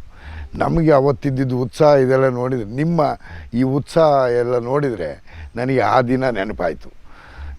ಎಷ್ಟೆಷ್ಟು ವಯಸ್ಸಾಗಿದ್ರೂ ನಿಮ್ಮ ಮಾಗದೇ ಇರೋವಂಥ ಆ ಒಂದು ಉತ್ಸಾಹ ಇದೆಯಲ್ಲ, ಮಾಯ ಆಗದೇ ಇರೋವಂಥದ್ದು, ಅದು ನನಗೆ ತುಂಬ ಇಷ್ಟ ಆಯಿತು. ನಿಮ್ಮ ಇದೆಲ್ಲ ಜಗತ್ತಿನ ಈ ವಿಸ್ಮಯಗಳನ್ನು, ಅದರ ಸತ್ಯದರ್ಶನಕ್ಕೆ ನೀವೆಲ್ಲ ಎಷ್ಟು ಕಾತರರಾಗಿ ನೀವು ಕೆಲಸ ಮಾಡ್ತಾಯಿದ್ದೀರಿ, ಅದು ಬಹುಶಃ ಜಗತ್ತಿಗೆ ಈ ಭೂಮಿ ಜಲಜಾಲಗಳ ಬಗ್ಗೆ ಜೀವನದ ಬಗ್ಗೆ ಮಹತ್ವನ ಸಾಮಾನ್ಯ ಜನರಾದಂಥ ನಮ್ಮಂಥವರಿಗೆ ನೀವು ಮುಟ್ಟಿಸೋದ್ರ ಮೂಲಕ ನಮ್ಮ ಶಕ್ತಿನಲ್ಲಿ ಸರ್ಕಾರನ ತಡೆಯೋದಕ್ಕೆ ನೀವು ಮಾತ್ರ ತಡೆಯೋಕ್ಕಾಗಲ್ಲ. ನಿಮಗೆ ಸಂಪರ್ಕ ಸೇತುವೆ ತುಂಬ ಕಡಿಮೆ. ನೀವು ನಮ್ಮಂಥ ಜನರನ್ನು ಹಿಡಿದು ನಮ್ಮ ಮೂಲಕ ಈ ಸರ್ಕಾರಗಳ ಮೇಲೆ ಒತ್ತಡ ಮತ್ತು ಪ್ರಭಾವನ ಬೀರಿಸ್ಬೇಕು. ಅದಕ್ಕೆ ಸರಿಯಾದ ಇದನ್ನು ಆಯ್ಕೆ ಮಾಡ್ಕೊಳ್ಬೇಕು. ನೀವು ಆ ಕೆಲಸ ಮಾಡ್ತಾಯಿದ್ದೀರಿ. ಈಗ ನೀವು ಇಷ್ಟೆಲ್ಲ ಮಾಡ್ತಾಯಿದ್ದೀರಲ್ಲ, ಇದ್ರ ಮಹತ್ವನ ಜನಸಾಮಾನ್ಯರಿಗೆ ತಲುಪೋಂಥ ಸ್ಥಿತಿ ಅಂತ ತಲುಪಿದಾಗಲೇ ಈ ಸುತ್ತಲ ಸಾಮಾನ್ಯ ಜನರಿಗೆ ಎಚ್ಚರಗೊಳ್ಳೋದು. ಮೋಹನ್ ಅವ್ರು ಹೇಳ್ದಂಗೆ ಯಾವುದೋ ಒಂದು ದೊಡ್ಡ ಒಂದು ಅದಿರು ದೊಡ್ಡ ಪ್ರಮಾಣದಲ್ಲಿ ಭಾಳ ಮುಖ್ಯವಾದ ಅದಿರು ಸಿಗುತ್ತೆ ಅಂದರೆ ಇಲ್ಲೇ ಜಾಲಾಡಿಸ್ಬಿಡ್ತಾರೆ. ಅದು ಆಗದಂಗೆ ತಡೆಯೋಕ್ಕೆ ಸಾಧ್ಯ ಆಗೋದು ಈ ಇಲ್ಲಿಯ ನಿವಾಸಿಗಳು, ಇಲ್ಲಿಯ ಜನರು, ಅವರ ಸಂಘಟನೆ ಇದ್ರ ಮೂಲಕ ಆಗಬೇಕಾಗಿರೋಂಥ. ನಿಮ್ಮ ವಿಶೇಷ ಜ್ಞಾನ ಇರೋಂಥ ನಿಮ್ಮಂಥವ್ರ ಜೊತೆ ಸ್ವಲ್ಪ ಹೊತ್ತು ಕಾಲ ಕಳೆಯೋದಕ್ಕೆ ಮೋಹನ್, ಕಿಶೋರು, ಅಶೋಕ್ ವರ್ಧನ್ ಅವರು ನಮಗೆ ಫೋನ್ ಮಾಡಿ ಹೇಳಿದರು ಬರೋಕ್ಕೆ. ನನಗೆ ಇಲ್ಲಿ ಬಂದಿದ್ದು ಭಾಳ ಸಂತೋಷ ಆಗಿದೆ. ನಿಮ್ಮ ಎಲ್ಲ ಕಾರ್ಯಚಟುವಟಿಕೆಗಳಿಗೆ ನಮ್ಮದೊಂದು ಸಣ್ಣ ಪತ್ರಿಕೆ ಇದೆ. ನಮ್ಮ ಜೊತೆ ನೂರಾರು ಒಳ್ಳೆಯ ಸ್ನೇಹಿತರಿದ್ದಾರೆ, ಪ್ರಭಾವಶಾಲಿ ಸ್ನೇಹಿತರಿದ್ದಾರೆ. ಅವರೆಲ್ಲರ ಮೂಲಕ ನಿಮ್ಮ ಏನು ಇದಿದೆಯೋ ಉದ್ದೇಶ ಅದನ್ನು ಇನ್ನೊಂದು ಸ್ವಲ್ಪ ಮುಂದಕ್ಕೆ ತಗೊಂಡು ಹೋಗೋಂಥ ಪ್ರಯತ್ನನ ನಾವು ಮಾಡ್ತೀವಿ. ನಮ್ಮ ವಿಕ್ರಮ್ ಇದ್ದಾನೆ, ಆತನಿಗೆ ಭಾಳ ಒಳ್ಳೆಯ ಬರವಣಿಗೆ ಇದೆ. ಕಾಡಿನ ಬಗ್ಗೆ ಭಾಳ ವಿಶೇಷವಾದ ಆಸಕ್ತಿ ಮತ್ತು ಚೆನ್ನಾಗಿ ಅಧ್ಯಯನ ಮಾಡಿದ್ದಾನೆ. ಪುಸ್ತಕಗಳ ಮೂಲಕ ಅಧ್ಯಯನ ಮಾಡಿರೋದಲ್ಲ ವಿಕ್ರಮು ಸ್ವತಃ ತನ್ನ ಪಂಚೇಂದ್ರಿಯಗಳ ಮೂಲಕ ಇದನ್ನು ಅರ್ಥ ಮಾಡ್ಕೊಂಡಿರೋಂಥದ್ದು, ಈ ಕಾಡನ್ನು, ಅದರ ನಿಗೂಢತೆಯನ್ನು, ಆ ಪ್ರಾಣಿ ಸಂಕುಲನ, ಅದ್ರ ಬಗ್ಗೆ ವಿಶೇಷವಾದ ಪ್ರೀತಿ ಕೂಡ ಇದೆ. ಭಾಳ ಒಳ್ಳೆಯ ಲೇಖನಗಳನ್ನು ಬರೆಯೋ ಸಾಮರ್ಥ್ಯ ಇದೆ ಆತನಿಗೆ. ಇನ್ನೊಂದು ಸ್ವಲ್ಪ ನೀವು ಚುಚ್ಚುಮದ್ದು ಕೊಟ್ಟು ಇನ್ನೊಂದು ಸ್ವಲ್ಪ ಜಾಸ್ತಿ ಅವನು ಬರೆಯಂಗೆ ಮಾಡಬೇಕು ವಿಷಯನ. ಈ ನಮ್ಮ ವಿಕ್ರಮ್ ಅಣ್ಣ ಕೂಡ ನಮ್ಮ ಜೊತೆ ಪ್ರಥಮ ದಿನದಿಂದ ನಮ್ಮ ಜೊತೆ ಚಟುವಟಿಕೆಯಲ್ಲಿ ಕೆಲಸ ಮಾಡಿದವು. ಈ ಕ್ಷೇತ್ರದ ಶಾಸಕರು ಕೂಡ ಆಗಿದ್ದವರು. ನಮ್ಮ ರೈತ ಸಂಘದ ಚಟುವಟಿಕೆಯಲ್ಲಿ ಹಗಲು ರಾತ್ರಿ ನಮ್ಮ ಜೊತೆ ಕೆಲಸ ಮಾಡಿರೋಂಥವ್ರು. ನಿಮ್ಮೆಲ್ಲರಿಗೂ ಒಳ್ಳೆಯದಾಗಲಿ. ನಿಮ್ಮ ಜೊತೆ ನಮಗೆ ಇಷ್ಟು ಕಾಲ ಕಳೆಯೋದಕ್ಕೆ ಇವರೆಲ್ಲ ಅವಕಾಶ ಕೊಟ್ಟಿದ್ದಕ್ಕೆ ಭಾಳ ಸಂತೋಷ ಆಗುತ್ತೆ. ನಿಮ್ಮ ಸತ್ಯ ಶೋಧನೆ ಮತ್ತು ಅದರ ಮೂಲಕ ಬರೋ ಅಂಥ ಸತ್ಯದರ್ಶನ ಸಾಮಾನ್ಯ ಜನರಿಗೂ ತಲುಪೋ ಅಂಥ ಯಾವ್ಯಾವ ಮಾರ್ಗಗಳನ್ನು ಬಳಸೋಕ್ಕೆ ಸಾಧ್ಯ ಇದೆಯೋ ಅದನ್ನೆಲ್ಲ ನೀವು ಬಳಸಬೇಕು. ಅದ್ರ ಮೂಲಕ ವಿಜ್ಞಾನ ಸಾಮಾನ್ಯ ಜನರ ಒಂದು ದೊಡ್ಡ ಶಕ್ತಿ ಆಗಬೇಕು. ವಿಜ್ಞಾನಕ್ಕೂ ಸಾಮಾನ್ಯ ಜನರಿಗೂ ಸಂಬಂಧ ಇಲ್ದಿರೋ ಅಂಥ ಸ್ಥಿತಿ ಇದೆ. ವಿಜ್ಞಾನಿಗಳು ಅಂದರೆ ಅವರೇ ಬೇರೆ, ಜನನೇ ಬೇರೆ, ಈ ಥರ ಬೇರೆ ಬೇರೆ ವಿಂಗಡಣೆ ಆಗ್ಬಿಟ್ಟಿದ್ದೀವಿ. ಸಮಾಜದ ಎಲ್ಲ ಅಂಗಗಳು ಒಟ್ಟಾಗಿ ಸೇರಿ ಸಮಾಜದ ಸುವ್ಯವಸ್ಥೆ ಬಗ್ಗೆ ಯೋಚನೆ ಮಾಡಬೇಕು ಹೊರತು ಒಬ್ಬ ವಿಜ್ಞಾನಿಯಿಂದ ಏನೂ ಆಗಲ್ಲ, ಒಬ್ಬ ನ್ಯಾಯಶಾಸ್ತ್ರ ಪಂಡಿತನಿಂದ ಏನೂ ಆಗಲ್ಲ, ಒಬ್ಬ ರಾಜಕಾರಣಿಯಿಂದ ಏನೂ ಆಗಲ್ಲ. ಅದರಿಂದ ಎಲ್ಲರನ್ನೂ ಒಳಗೊಂಡಂಥ ಒಂದು ದೊಡ್ಡ ಸೇನೆ ಪರಸ್ಪರ ಸಂಪರ್ಕದಿಂದ ಕೃತಿಯಿಂದ ಬೆಳಿಬೇಕು ಅಂತೇಳಿ ನನ್ನ ಆಸೆ. ನಮಸ್ಕಾರ. ಒಳ್ಳೆಯದು.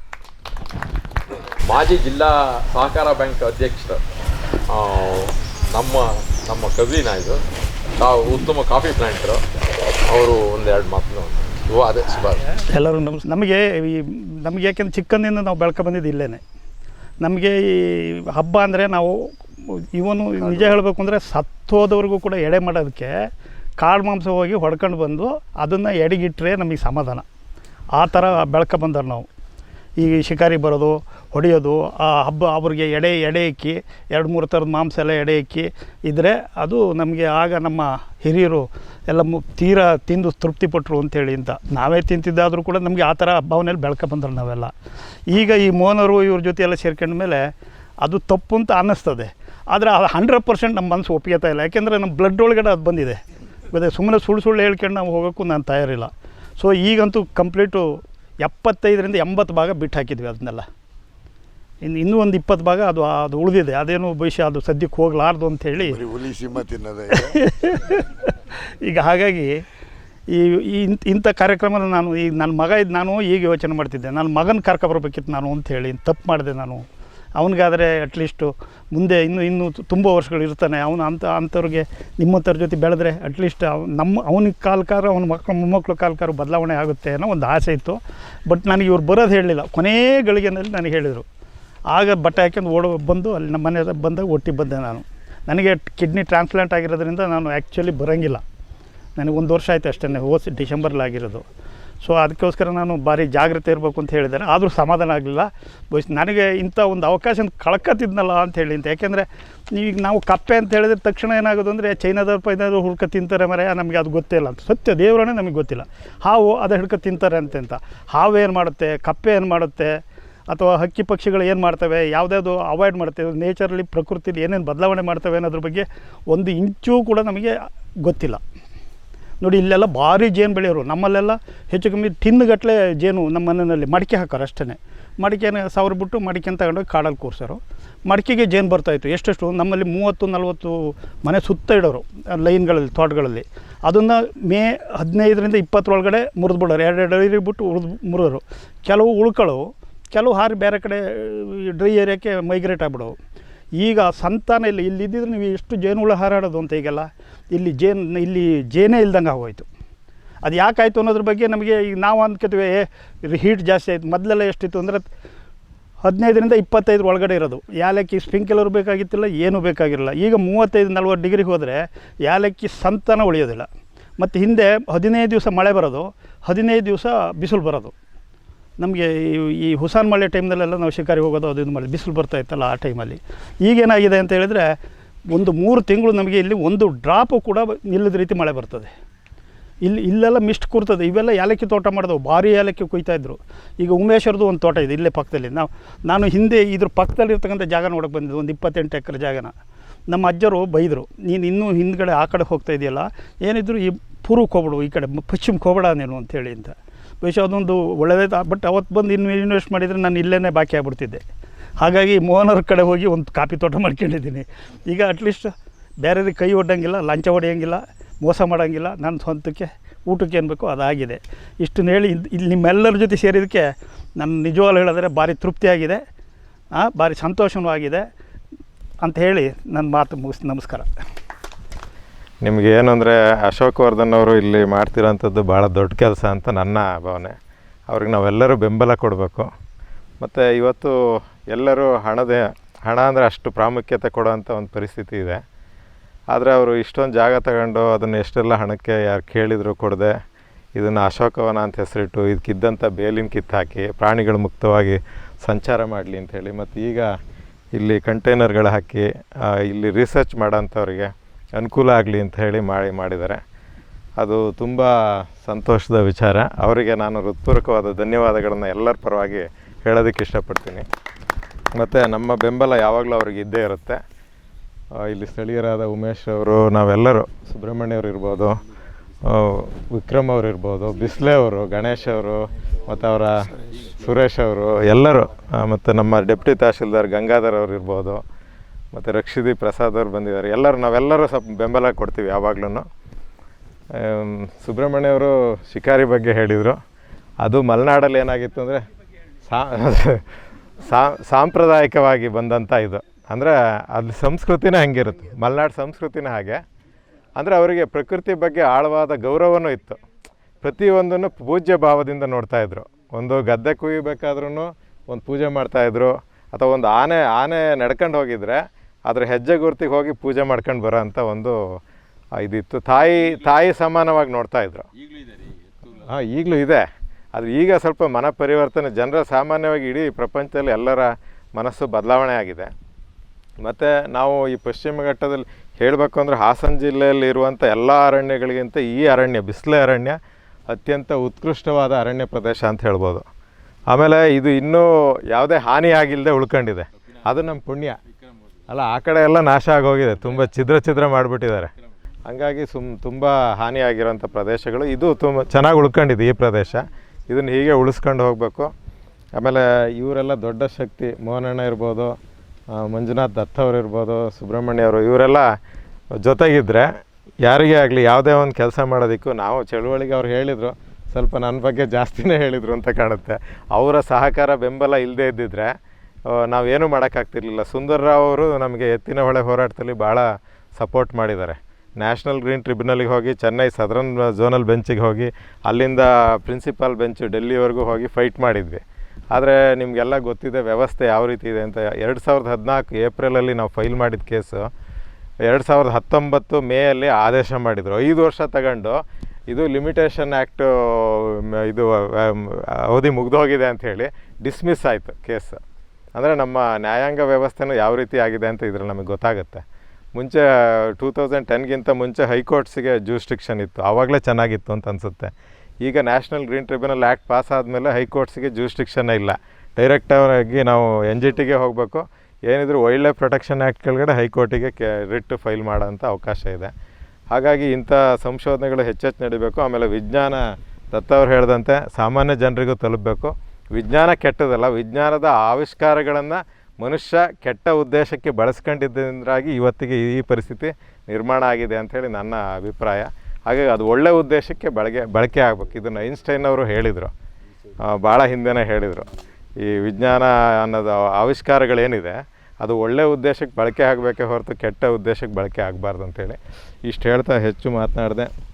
ನಿಮಗೆಲ್ಲರಿಗೂ ಶುಭ ಹಾರೈಸ್ತಾ ನನ್ನ ಒಂದೆರಡು ಮಾತುಗಳನ್ನು ಮುಗಿಸ್ತೀನಿ. ಬಂದ ಎಲ್ರಿಗೂ ಧನ್ಯವಾದ ಅರ್ಪಿಸೋ ಮೊದಲು ಒಂದೆರಡು ಮಾತನ್ನು ನಾನು ಹೇಳ್ತೀನಿ. ನಾನಿದರ ಅರ್ಧ ಪಾಲುದಾರರಾಗಿದ್ದರಿಂದ ಕೊನೆ ಮಾತು ನನಗೆ ಬಂತು.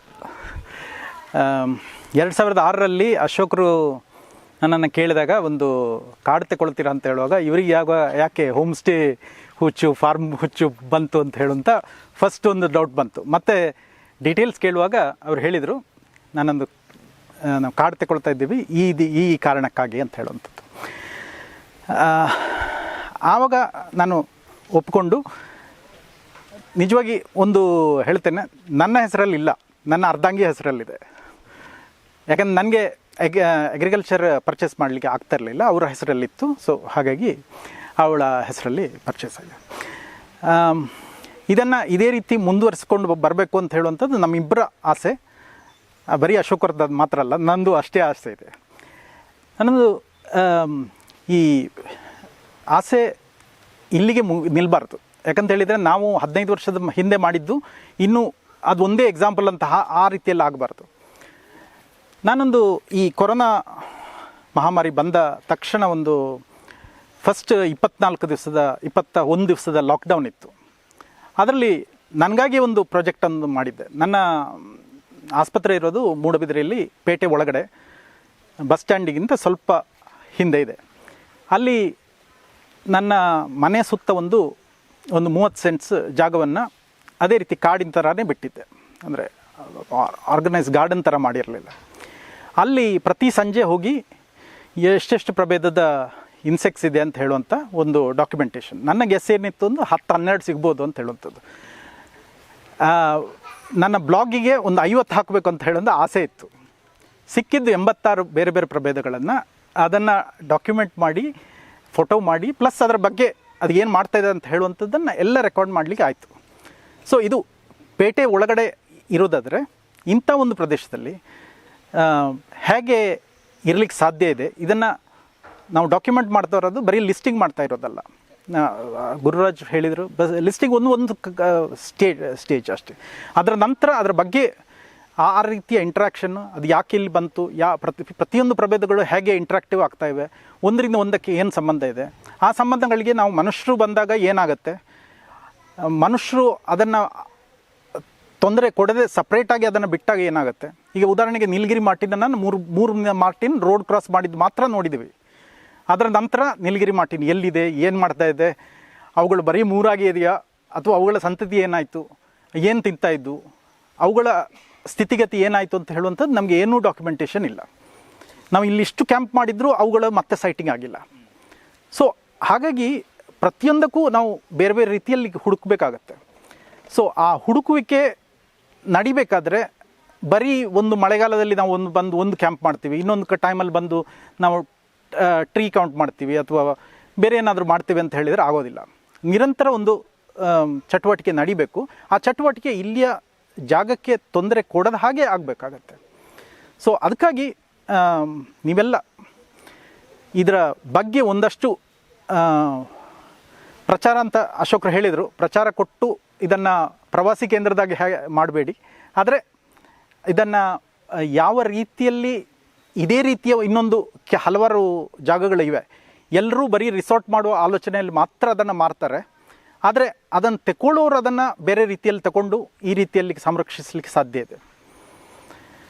ಹಾಗೆ ಮಾಡಬೇಕು ಅಂತ ಹೇಳಿ ಇಲ್ಲಿ ಬಂದ ಎಲ್ಲರನ್ನ ನಾನು ಪ್ರತಿಯೊಬ್ಬರನ್ನ ಹೆಸರು ಹಿಡಿದು ಹೇಳೋದಿಲ್ಲ, ಆದರೆ ಪ್ರತಿಯೊಬ್ಬರು ನೀವೆಲ್ಲ ಮಾತಾಡಿದವರು ಇದ್ದಾರೆ, ಮಾತಾಡದವರು ಇನ್ನೂ ಮಾತಾಡಬೇಕಂತ ಹೇಳುವಂಥ ಮೌನದಲ್ಲಾದರೂ ಇದ್ದೀರಿ, ಆದರೂ ನೀವು ಮಾತಾಡಿ ಅಂತ ಹೇಳುವಂಥದ್ದು. ಬಂದ ಎಲ್ಲರಿಗೂ ಧನ್ಯವಾದಗಳನ್ನು ಹೇಳಿ ನಾನು 2 ಮಾತನ್ನು ಮುಗಿಸ್ತೇನೆ. ಬರೀ ಕಪ್ಪೆಗಳ ಮೇಲೆ ಸಂಶೋಧನೆ ಮಾಡೋಕ್ಕೆ ಬರೋರು ಅಂತ ಏನಿಲ್ಲ. ನಮ್ಮಲ್ಲಿ ಬಂದವರು ಕೆಲವರು ಆರ್ಟಿಸ್ಟ್ಗಳಿದ್ದರು, ಕೆಲವರು ಸ್ಟೂಡೆಂಟ್ಗಳಿದ್ದರು. ಅವರಲ್ಲಿ ಒಬ್ಬರು 2017ನೇ ಇಸ್ವಿಯಲ್ಲಿ ಬಂದಂಥವರು, ಅವ್ರು ನನ್ನ ಕೊಲೀಗು, ಶ್ರೀವಿದ್ಯಾ ಕಲ್ಯಾಣ ಸುಂದರಂ ಅಂತೇಳಿ. ಅವ್ರು ಮಾಡಿದ ಒಂದು ಆರ್ಟ್ ವರ್ಕ್ ಇದೆ, ನಿಮ್ಮಿಬ್ಬರಿಗೂ ಸೇರಿ ಅಶೋಕ್ ಅವರ ಬರಬೇಕು, ಅದು ಬಿಡಿಸಿ ನೋಡಬೇಕು. Small winged small handed tree frog ಅಂತ ಕರೀತಾರೆ. ಇದು ಈ ಕಪ್ಪೆ ಗೂಡು ಕಟ್ಟುವಂತಹ ಕಪ್ಪೆ.